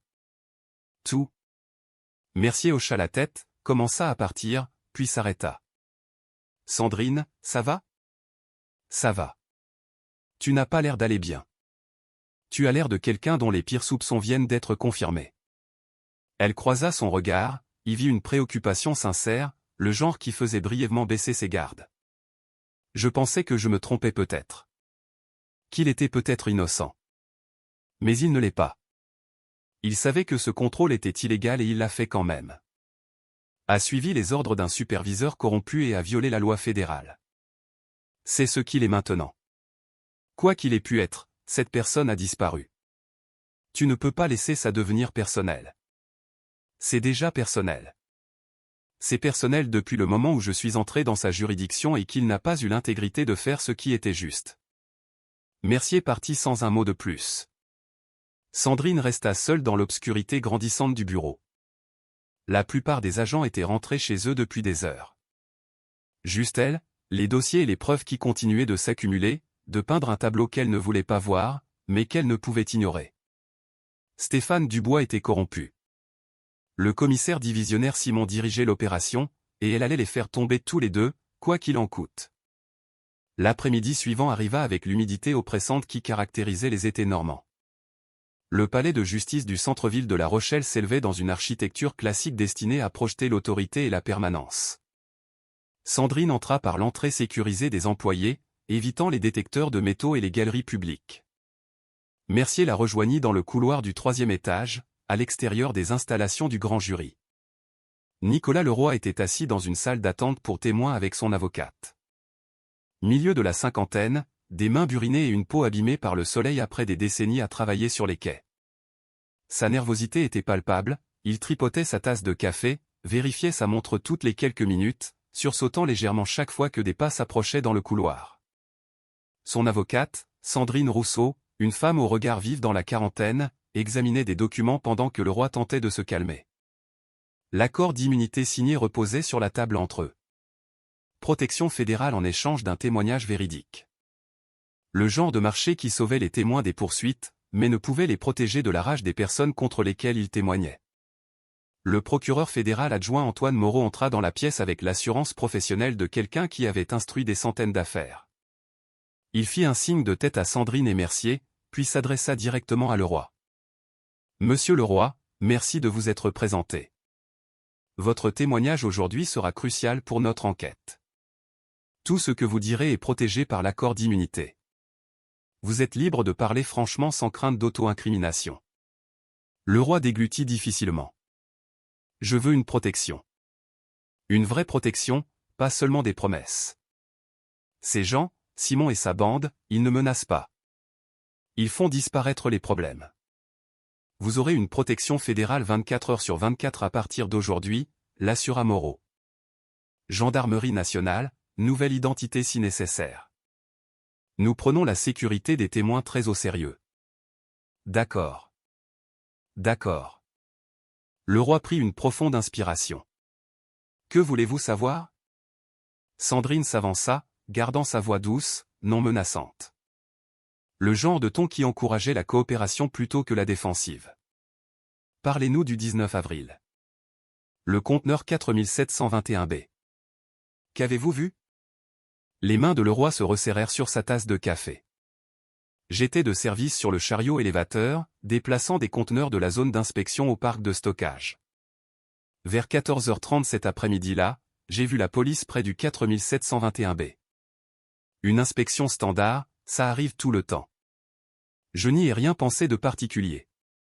Vous avez vu le commissaire Dubois? Oui, je l'ai reconnu. Il fait beaucoup d'inspections au port, généralement rapides, de routine. Mais celle-là, quelque chose n'allait pas. Il est resté à l'intérieur du conteneur longtemps, plus longtemps que la normale. Et quand il est sorti, il avait l'air, je ne sais pas, nerveux. Comme s'il avait vu quelque chose qu'il n'était pas censé voir. Que s'est-il passé après l'inspection? Leroy sortit son téléphone, parcourut sa galerie de photos, trouva l'image qu'il avait montrée à Mercier, tourna l'écran vers Sandrine. Je prenais ma pause environ 30 minutes plus tard. J'ai vu la voiture de Dubois garée près de la porte sud.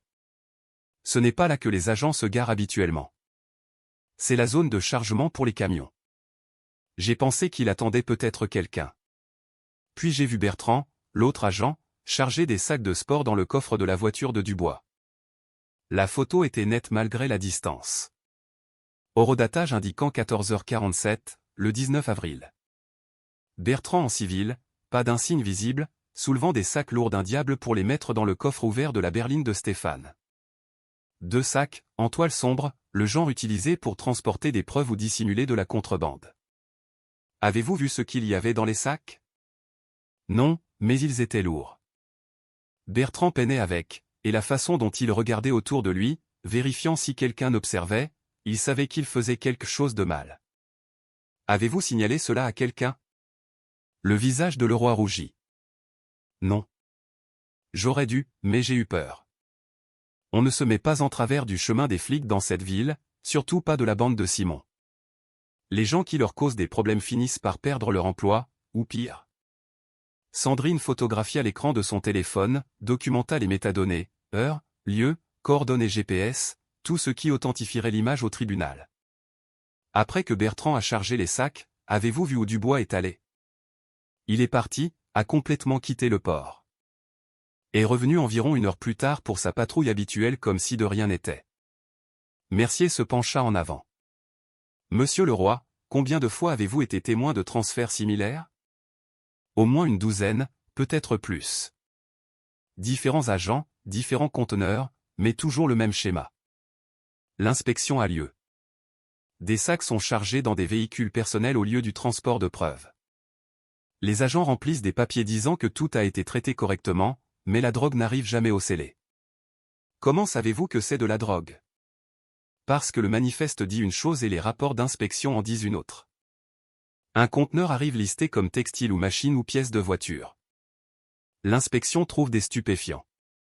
Un rapport est déposé, mais ensuite les documents de destruction ne montrent qu'une partie de ce qui a été saisi.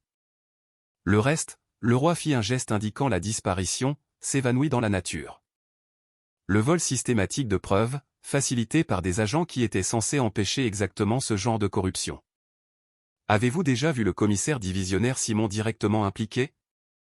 Pas au port. Mais je l'ai vu avec Dubois une fois, il y a environ 1 mois. Je quittais le travail tard, des heures supplémentaires. Je les ai vus sur le parking d'un bistrot en bord de route nationale, assis dans la voiture de Simon, à discuter. Rien d'illégal, mais la façon dont ils regardaient autour d'eux, la façon dont ils étaient positionnés tout au fond du parking, loin des caméras, ça ne semblait pas normal. Antoine Moreau prenait des notes. Seriez-vous prêt à témoigner de tout cela devant un grand jury? Si vous garantissez ma protection.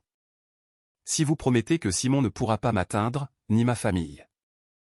Vous avez ma parole et toutes les ressources du gouvernement fédéral derrière vous. Leroy hocha lentement la tête, acceptant le marché, échangeant son témoignage contre la sécurité. Le genre de transaction qui faisait les affaires mais détruisait la vie des témoins, même lorsque la protection fonctionnait exactement comme promis.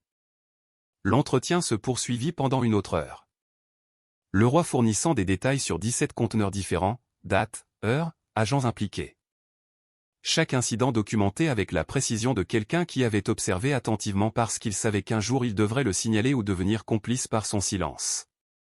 Quand ils eurent terminé, les gendarmes prirent le roi sous leur protection. Nouvel hôtel chaque nuit, escorte armée, téléphone prépayé et communication restreinte. Le genre d'existence qui sauvait des vies mais rendait une vie normale impossible. Sandrine et Mercier retournèrent au bureau de la PJ en silence. Le poids du témoignage de Leroy pesant sur eux comme un brouillard. Ils avaient maintenant des déclarations de témoins, des preuves physiques, des dossiers financiers, des images de caméras piétons, tout ce qu'il fallait pour des poursuites. Tout, sauf le lien prouvant que Simon et Stéphane se coordonnaient activement. Qu'ils n'étaient pas seulement des flics corrompus opérant dans le même service, mais des partenaires dans l'opération de trafic. De retour à son bureau, Sandrine consulta à nouveau les emails. La communication entre Simon et Stéphane à propos du conteneur 4721B, le timing trop parfait pour être une coïncidence, la coordination qui suggérait une planification plutôt que de l'opportunisme. Elle rédigea un résumé formel des preuves pour Dupont, énumérant chaque pièce du dossier, chaque connexion, chaque fil qui liait Stéphane Dubois au commissaire divisionnaire Pierre Simon et les deux au vol systématique de stupéfiants saisis. Son téléphone vibra. Un texto de Stéphane. Premier contact depuis leur confrontation au port. Il faut qu'on se voie. J'ai des preuves. La preuve que Simon me piège. S'il te plaît, écoute-moi. Elle fixa le message, se demandant si c'était un désespoir sincère ou une manipulation tactique, s'il avait vraiment découvert quelque chose qui l'innocentait ou s'il essayait de s'approcher assez pour l'intimider et la faire reculer. Ses doigts planèrent au-dessus du clavier. Chaque instinct lui hurlait que c'était un piège, que le rencontrer seul serait marcher dans un danger sans renfort et sans garantie de sécurité. Mais une autre partie d'elle, celle qui se souvenait de qui il était, qui gardait encore des fragments de confiance d'il y a 12 ans, se demandait s'il disait peut-être la vérité. Si Simon l'avait peut-être piégé et qu'il venait seulement de le découvrir. Elle tapa une réponse. Ancien dépôt ferroviaire, minuit. J'amène des renforts. Si c'est une embuscade, tu ajoutes des accusations d'agression fédérale à ta liste. Sa réponse arriva immédiatement. Pas d'embuscade, juste la vérité. Je serai seul. Je le jure. Elle transmit les textos à Mercier, à Dupont, à la gendarmerie qui coordonnait la protection de Leroy, créa une trace écrite documentant sa décision de le rencontrer et les précautions qu'elle avait prises. Des preuves pour tout ce qui allait suivre. Minuit approchait avec le poids de l'inévitabilité. L'ancien dépôt ferroviaire se trouvait à la lisière industrielle de La Rochelle. Des voies rouillées serpentant à travers des herbes hautes. Des wagons de marchandises oubliés marquant la lente agonie d'une industrie qui s'était tournée vers les camions et les autoroutes. Le genre d'endroit où les adolescents venaient boire, où les sans-abri venaient dormir, et que tout le monde évitait après la tombée de la nuit. Mercier se gara à 2 rues de là. Position tactique avec des lignes de vue dégagées et de multiples voies de sortie. Il était assis sur le siège passager avec des jumelles à vision nocturne, suivant l'approche de Sandrine dans l'obscurité. 2 autres agents étaient positionnés aux coins opposés. Toute la zone était couverte. Pas d'angle mort.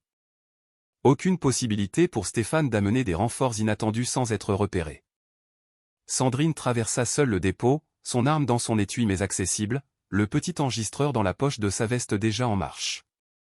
Preuves. Toujours des preuves. Même dans les moments qui semblaient personnels, la documentation continuait. Des phares balayèrent le métal rouillé. La Peugeot de Stéphane approchait de l'entrée nord. Il se gara entre 2 wagons, coupa le moteur, sortit seul comme promis. Ils se rencontrèrent dans l'espace entre les wagons, les ombres et le clair de lune peignant tout en nuances de gris, la distance entre eux précisément mesurée, assez près pour parler, assez loin pour une réponse tactique si nécessaire. Stéphane tendit une carte SD. Ce sont mes images de sauvegarde. L'original avant que quelqu'un n'efface ma caméra piéton. Comment savoir si c'est authentique? Vérifie les métadonnées. L'horodatage correspond. Les propriétés du fichier montreront qu'il a été créé sur ma caméra personnelle ce jour-là. Je n'ai pas modifié ça. Quelqu'un d'autre a modifié la version officielle. Il la lui tendit. Elle l'a pris avec précaution, examinant la carte pour tout signe de manipulation ou de menace. Ne trouva rien. Juste une carte mémoire standard qui pouvait contenir des preuves ou un logiciel malveillant conçu pour compromettre son ordinateur portable lorsqu'elle essaierait de la visionner. J'ai vu la drogue, Sandrine. Sa voix était empreinte d'une angoisse sincère. Je l'ai signalé. J'ai appelé Simon directement du port. Il m'a dit qu'il s'en occuperait, m'a dit de déposer le rapport d'inspection comme complet et qu'il coordonnerait avec les autorités fédérales pour la saisie. Le lendemain, mon rapport dit textile. Ma caméra piéton a été effacée. Et maintenant, tu penses que c'est moi qui ai volé 40 kilos de fentanyl. Tu as suivi les ordres de Simon à la station-service, tu as procédé à une fouille illégale quand il te l'a demandé. C'est de la complicité. J'ai fait une erreur. J'aurais dû refuser. J'aurais dû me demander pourquoi il voulait que tu sois arrêté. Mais je n'ai pas réfléchi. Je n'ai pas réalisé ce qu'il faisait avant, après. Quand j'ai vu ta plaque, quand j'ai compris que tu enquêtais sur nous. C'est là que j'ai compris. Simon ne protégeait pas le service. Il se protégeait lui-même. La voix de Mercier crépita dans son oreillette. Véhicule en approche de l'ouest. Plaque du commissariat. La main de Sandrine se posa sur son arme. Les yeux de Stéphane s'écarquillèrent, suivant son mouvement. Je n'ai appelé personne. Je suis venu seul. Alors quelqu'un t'a suivi. Trop tard pour débattre. Des projecteurs explosèrent à travers le dépôt. 3 voitures de patrouille les encerclant avec une précision militaire. Des agents en sortant avec des fusils levés. Le genre de réponse tactique réservée aux menaces actives ou aux cibles de grande valeur. Le commissaire divisionnaire Simon sortit du véhicule de tête, sa voix amplifiée par un mégaphone. Commissaire Dubois, écartez-vous de l'agent fédéral maintenant. Stéphane ne bougea pas, garda ses mains visibles, mais resta positionné entre Sandrine et les agents de Simon. Divisionnaire, c'est une erreur. Elle n'est pas l'ennemi. Vous êtes en état d'arrestation. Association de malfaiteurs en vue de trafic de stupéfiants. Obstruction à la justice. Les mains derrière la tête. Divisionnaire, j'ai des preuves. Quelqu'un a falsifié. La voix de Simon trancha comme une lame. Fermez-la avant d'aggraver les choses. Les mains derrière la tête où nous ajoutons la résistance à l'arrestation. Sandrine s'avança, se positionnant de manière visible pour tous les agents. Les mains loin de son arme. Juridiction fédérale. Le commissaire Dubois est sous ma protection en tant que témoin essentiel. Le sourire froid de Simon promettait la violence. Nous avons un mandat local. Votre juridiction ne s'applique pas à nos procédures pénales. Elle s'applique absolument lorsque ces procédures sont conçues pour faire obstruction à une enquête fédérale. Elle sortit sa plaque, la tint haut pour que chaque agent puisse voir le bouclier doré capter les projecteurs. Agent spécial Sandrine Martin. Police judiciaire. Toute tentative d'arrêter le commissaire Dubois constitue une obstruction à la justice. Les agents échangèrent des regards. L'autorité fédérale primant sur la locale. La hiérarchie légale rendant les ordres de Simon soudainement discutables. Mais Simon ne recula pas. Ne montra même pas une once de doute. Juste ce même sourire prédateur. Arrêtez-les tous les deux. Les agents s'avancèrent. Bertrand en tête, son fusil bas mais prêt. Le positionnement tactique suggérait qu'il s'était entraîné pour cela, préparé à la possibilité d'une ingérence fédérale. La voix de Mercier dans son oreille. Urgente. Renforts fédéraux en route. 2 minutes. Faites-les patienter. Sandrine leva son téléphone. Écran visible.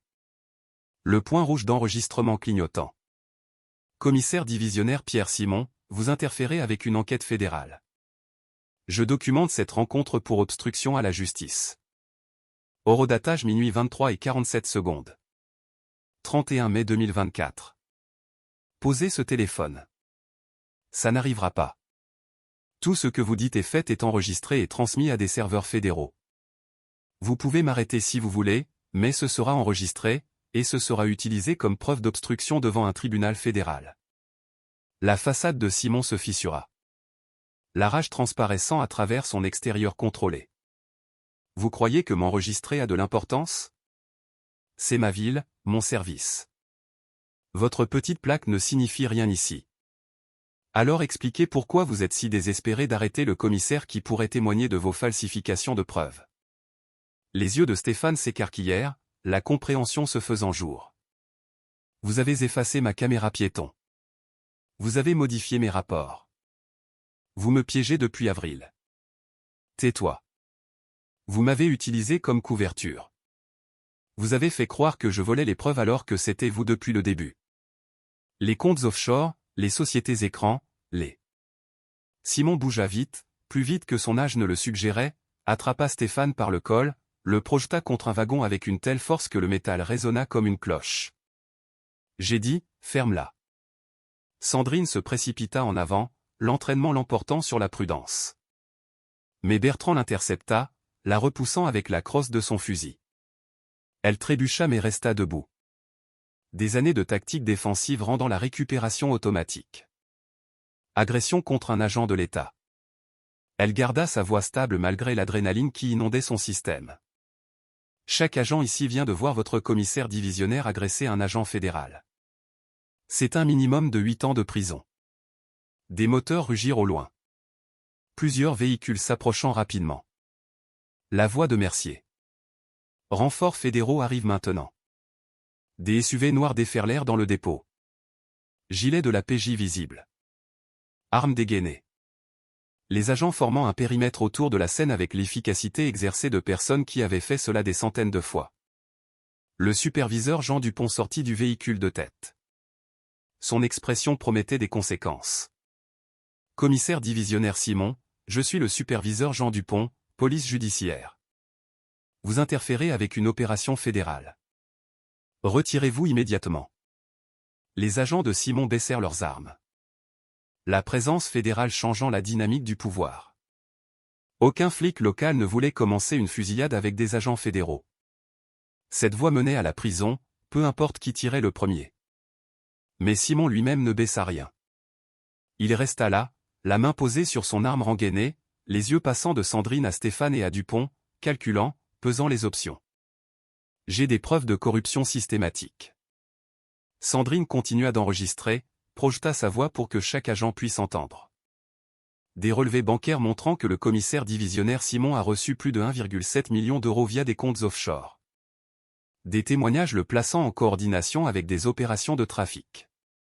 Des images de caméras piétons documentant la falsification de preuves. C'est de la diffamation.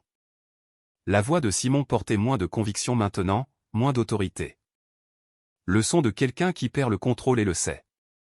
C'est de la documentation. La juge d'instruction Monique Dubois a émis un mandat hier à 23h47. Les chefs d'accusation incluent l'association de malfaiteurs en vue de trafic de stupéfiants, l'obstruction à la justice, et le blanchiment d'argent. 2 agents fédéraux s'approchèrent de Simon, professionnels, efficaces, lui lisant ses droits tout en lui passant les menottes avec la même compétence décontractée qu'ils utiliseraient pour traiter n'importe quel autre suspect. La plaque ne le protégeait plus. L'autorité s'était évaporée. C'est de la persécution politique. La voix de Simon s'éleva alors qu'on le menottait. Vous détruisez la carrière d'un homme innocent parce que... parce que les preuves l'exigent. La voix de Dupont était définitive. Vous êtes placé en garde à vue pour interrogatoire. Vous avez le droit de garder le silence. Je vous suggère de l'exercer. Ils firent monter Simon dans un véhicule fédéral. Bertrand fut menotté ensuite. Puis les autres agents qui avaient participé à la tentative d'arrestation illégale. Un par un, l'équipe corrompue fut démantelée par la simple application de la loi qu'ils avaient passé des années à manipuler à leur profit.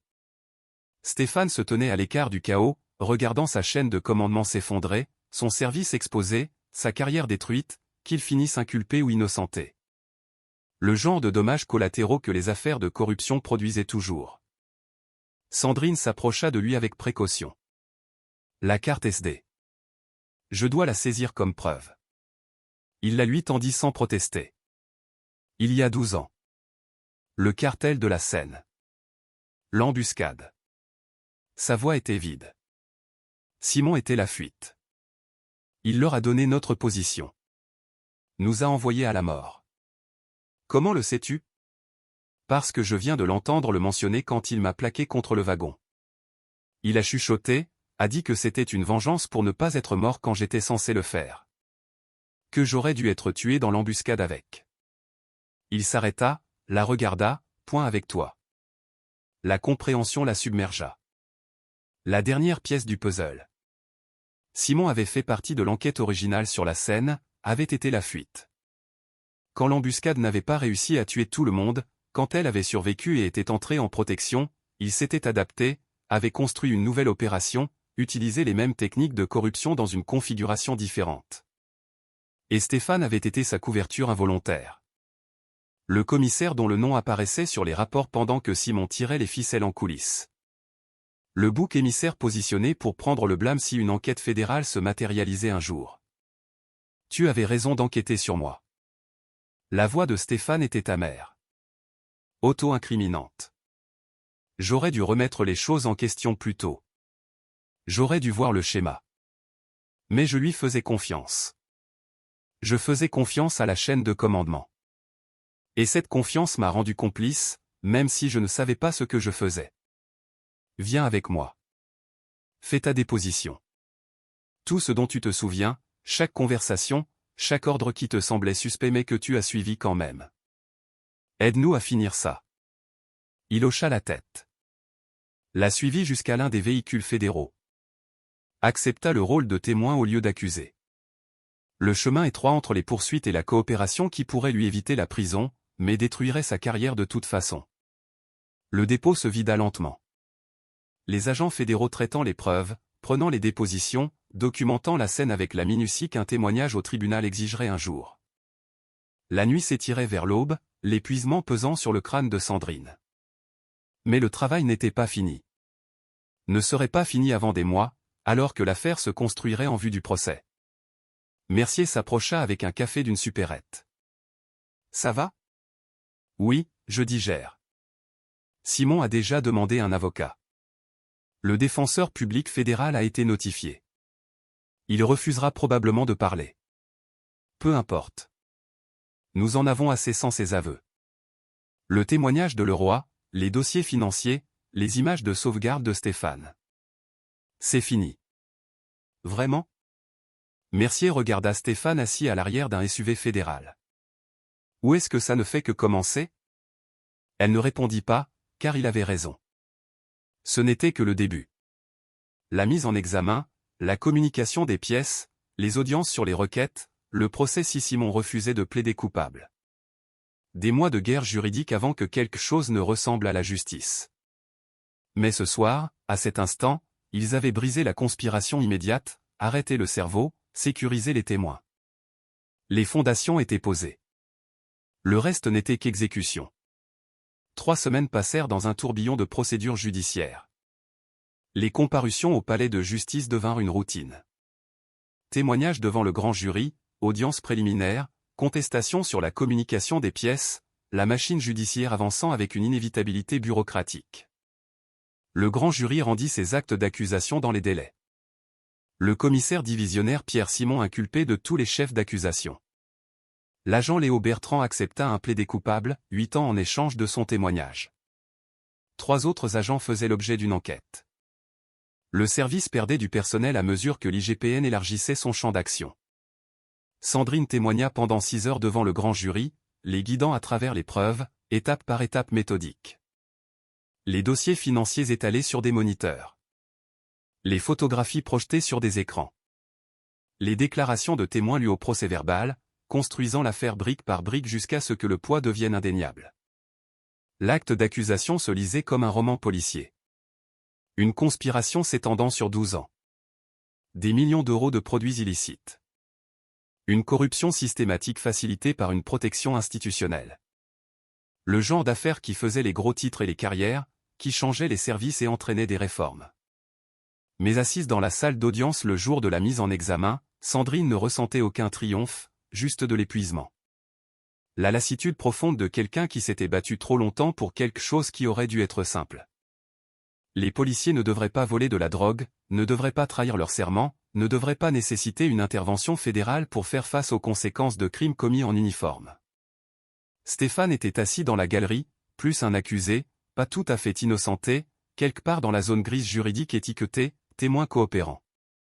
Son témoignage avait été crucial, ces images de sauvegarde fournissant la preuve que les avocats de Simon ne pouvaient pas expliquer. Mais sa carrière était terminée. Aucun service n'engagerait un agent qui avait témoigné contre sa chaîne de commandement, aussi justifié que ce témoignage ait été. Il s'était parlé 2 fois depuis le dépôt. Brève conversation, professionnelle, prudente, le poids de 12 ans et des trahisons récentes rendant une amitié facile impossible. Peut-être qu'un jour, il retrouverait quelque chose qui ressemblerait à de la confiance. Mais pas encore, pas tant que les blessures étaient encore fraîches. La juge du tribunal de grande instance Marie Lefebvre, nommée il y a 20 ans et connue pour son intolérance à la corruption policière, lut l'acte d'accusation avec une satisfaction évidente. Sa voix portait le poids de l'autorité institutionnelle, enfin alignée sur la justice plutôt que sur sa propre protection. Le grand jury a retenu tous les chefs d'accusation.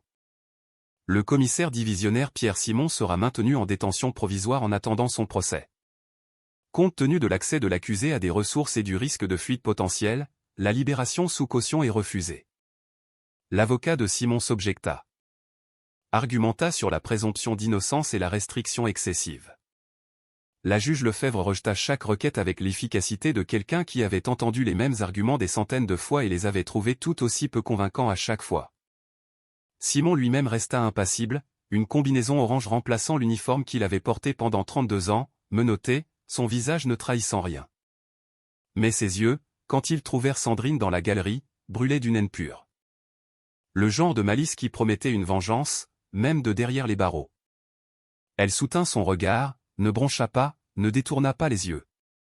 Le laissa voir que ces menaces n'avaient plus de pouvoir, que la protection fédérale et le soutien institutionnel avaient changé l'équilibre, que les jours d'opération en toute impunité étaient terminés.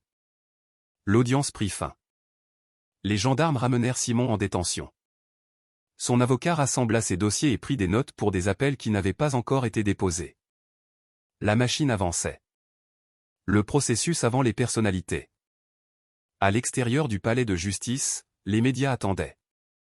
Caméras, microphones et journalistes criant des questions. Sandrine passa sans commentaire. La politique fédérale interdisait de discuter des affaires en cours. Mais les journalistes n'avaient pas besoin de ces commentaires. L'acte d'accusation était un document public. L'histoire se racontait d'elle-même. L'agent Mercier la rattrapa sur les marches. Le procureur veut nous voir, discuter de la stratégie du procès. Quand? Demain matin, 9 h. Son bureau. Elle hocha la tête, l'ajouta au calendrier mental qui suivait chaque réunion, chaque échéance, chaque obligation que les poursuites exigeaient. L'affaire n'était pas terminée. Ne serait pas terminée avant le verdict et la sentence. Mais la partie la plus difficile, la collecte des preuves, la sécurisation des témoins, la survie à l'enquête, était terminée. Ce soir-là, elle retourna à son appartement. Petit espace qui ne ressemblait toujours pas à un foyer malgré 9 mois d'occupation. Elle avait commencé à déballer récemment. Des tableaux au mur, des livres sur les étagères, de petits pas vers une permanence que 12 ans de fuite avaient rendu impossible. Le cadre photo face contre table était sur son bureau. Elle le prit, le retourna, regarda l'image d'elle et de Stéphane d'il y a 12 ans, plus jeunes, souriants, des partenaires qui se confiaient leur vie. La confiance avait disparu, brisée par sa complicité, même si cette complicité était inconsciente, brisée par son enquête, même si cette enquête était nécessaire. Certaines choses, une fois brisées, ne pouvaient être réparées, seulement pleurées et dépassées.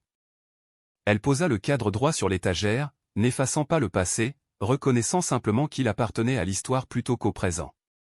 Il était temps de construire de nouvelles relations, une nouvelle confiance, de nouveaux partenariats basés sur qui elle était maintenant plutôt que sur qui elle avait été avant la protection des témoins. Son téléphone sécurisé vibra. Un texto d'un numéro inconnu. Le cartel de la Seine est plus grand que Simon. Vous avez arrêté une opération, mais il y en a d'autres. Et il vous observe. Elle fit une capture d'écran, la transmit à Dupont, à la gendarmerie et à Mercier, documenta la menace, l'ajouta au dossier. Preuves. Toujours des preuves. Mais le message persistait. La suggestion que Simon n'était pas le dernier maillon. Que quelque part au-dessus de lui dans la hiérarchie de la corruption, d'autres restaient. Des gens avec des ressources, de la patience et la protection institutionnelle qui manquaient à Simon. Les dossiers financiers avaient montré des paiements que Simon avait reçus, mais aussi des paiements que Simon avait faits, des pots de vin à des personnes plus haut dans la chaîne. nom expurgé dans les documents fédéraux. Identité scellée par le secret du grand jury. 3 suspects mentionnés dans l'enquête originale sur la scène. Simon en était un. Stéphane un autre. Le troisième restait inconnu. Affaires inachevées. Des fils non résolus. Le genre qui empêchait les affaires d'être vraiment classées, même lorsque les poursuites réussissaient. Mais c'était le problème de demain. Ce soir, elle s'autorisa à se reposer. À reconnaître qu'une bataille avait été gagnée, même si la guerre continuait. Que la justice avançait lentement, mais avait finalement avancé. Que la corruption exposée était une corruption affaiblie, même si elle n'était pas complètement détruite. Elle se versa un verre de vin, une rare indulgence, s'assit près de la fenêtre, regardant les lumières de la ville. La Rochelle s'étendait en dessous d'elle. Les opérations portuaires se poursuivant au loin. Les conteneurs maritimes se déplaçant à travers des canaux désormais surveillés par une surveillance fédérale et des protocoles réformés. Petite victoire. Progrès progressif. Mieux que rien. Son téléphone vibra à nouveau. Cette fois, un numéro connu. Stéphane. Merci de ne pas avoir abandonné. D'avoir poursuivi la vérité, même quand cela signifiait me poursuivre. Elle ne répondit pas immédiatement. Laissa le message en attente. Se demanda si une reconnaissance rouvrirait des portes qu'il valait mieux laisser fermer ou apporterait une conclusion. Les deux étaient nécessaires. Finalement, elle tapa, la justice ne se soucie pas des sentiments, seulement des faits. Tu as aidé à fournir des faits.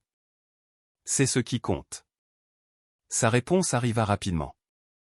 Ça veut dire que ça va entre nous? Ça veut dire que nous sommes quittes. Le passé ne définit pas l'avenir, mais il l'informe. Donne-moi du temps. Je peux faire ça. Elle posa le téléphone, retourna à la fenêtre. Les lumières de la ville se brouillèrent légèrement, la fatigue rendant la concentration difficile, ou peut-être l'émotion perçant enfin à travers le détachement professionnel qu'il avait porté pendant 3 semaines de procédure judiciaire. 12 ans, toute une vie compressée dans l'espace entre la trahison et la rédemption, entre la fuite et la fermeté, entre la personne qu'elle avait été et l'agent qu'elle était devenue.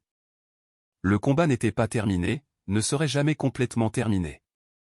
La corruption était une hydre. Couper une tête et d'autres émergent. Exposer une opération et des variantes apparaissent ailleurs. Le travail continuait. Les affaires se multipliaient. Les enquêtes ne se terminaient jamais vraiment. Mais ce soir, juste pour ce soir, elle s'autorisa à reconnaître la victoire. À reconnaître que l'arrestation de Simon comptait, que tenir des agents corrompus pour responsables comptait, que ces 12 ans de clandestinité avaient mené à ce moment où la vérité l'emportait sur la protection institutionnelle. Petite victoire, progrès progressif, mieux que rien. Le verre de vin se vida. Elle le rinça, sécurisa son appartement, vérifia les serrures, les alarmes et l'emplacement de son arme. Les habitudes de survie qui ne s'estomperaient probablement jamais, même lorsque les menaces reculeraient. Le sommeil vint plus facilement qu'il ne l'avait fait depuis des semaines. Pas de cauchemar d'embuscade, pas d'anxiété concernant les lacunes des preuves, juste un profond épuisement enfin autorisé à se reposer. Et le matin, le combat reprendrait. Nouvelles affaires, nouvelle corruption, nouvelle bataille contre des systèmes qui se protégeaient aux dépens des personnes qu'ils étaient censés servir. Mais elle serait prête. Elle avait toujours été prête. C'est ce que 12 ans de survie lui avaient appris. C'est ce qui la rendait douée dans ce travail. C'est ce que la justice exigeait des personnes qui la poursuivaient. La nuit s'installa sur La Rochelle, la ville dormant, le port opérant, la corruption exposée mais non éliminée, la machine de la justice avançant, lente, imparfaite, mais en mouvement. Et Sandrine Martin, agent spécial, survivante, témoin de trahison et architecte de la responsabilité, dormit profondément pour la première fois depuis plus longtemps qu'elle ne pouvait s'en souvenir, sachant que demain apporterait de nouveaux défis. Mais cette nuit appartenait au repos, à la récupération, à la satisfaction tranquille du travail bien fait. L'histoire n'était pas terminée, mais ce chapitre était clos. Et c'était suffisant.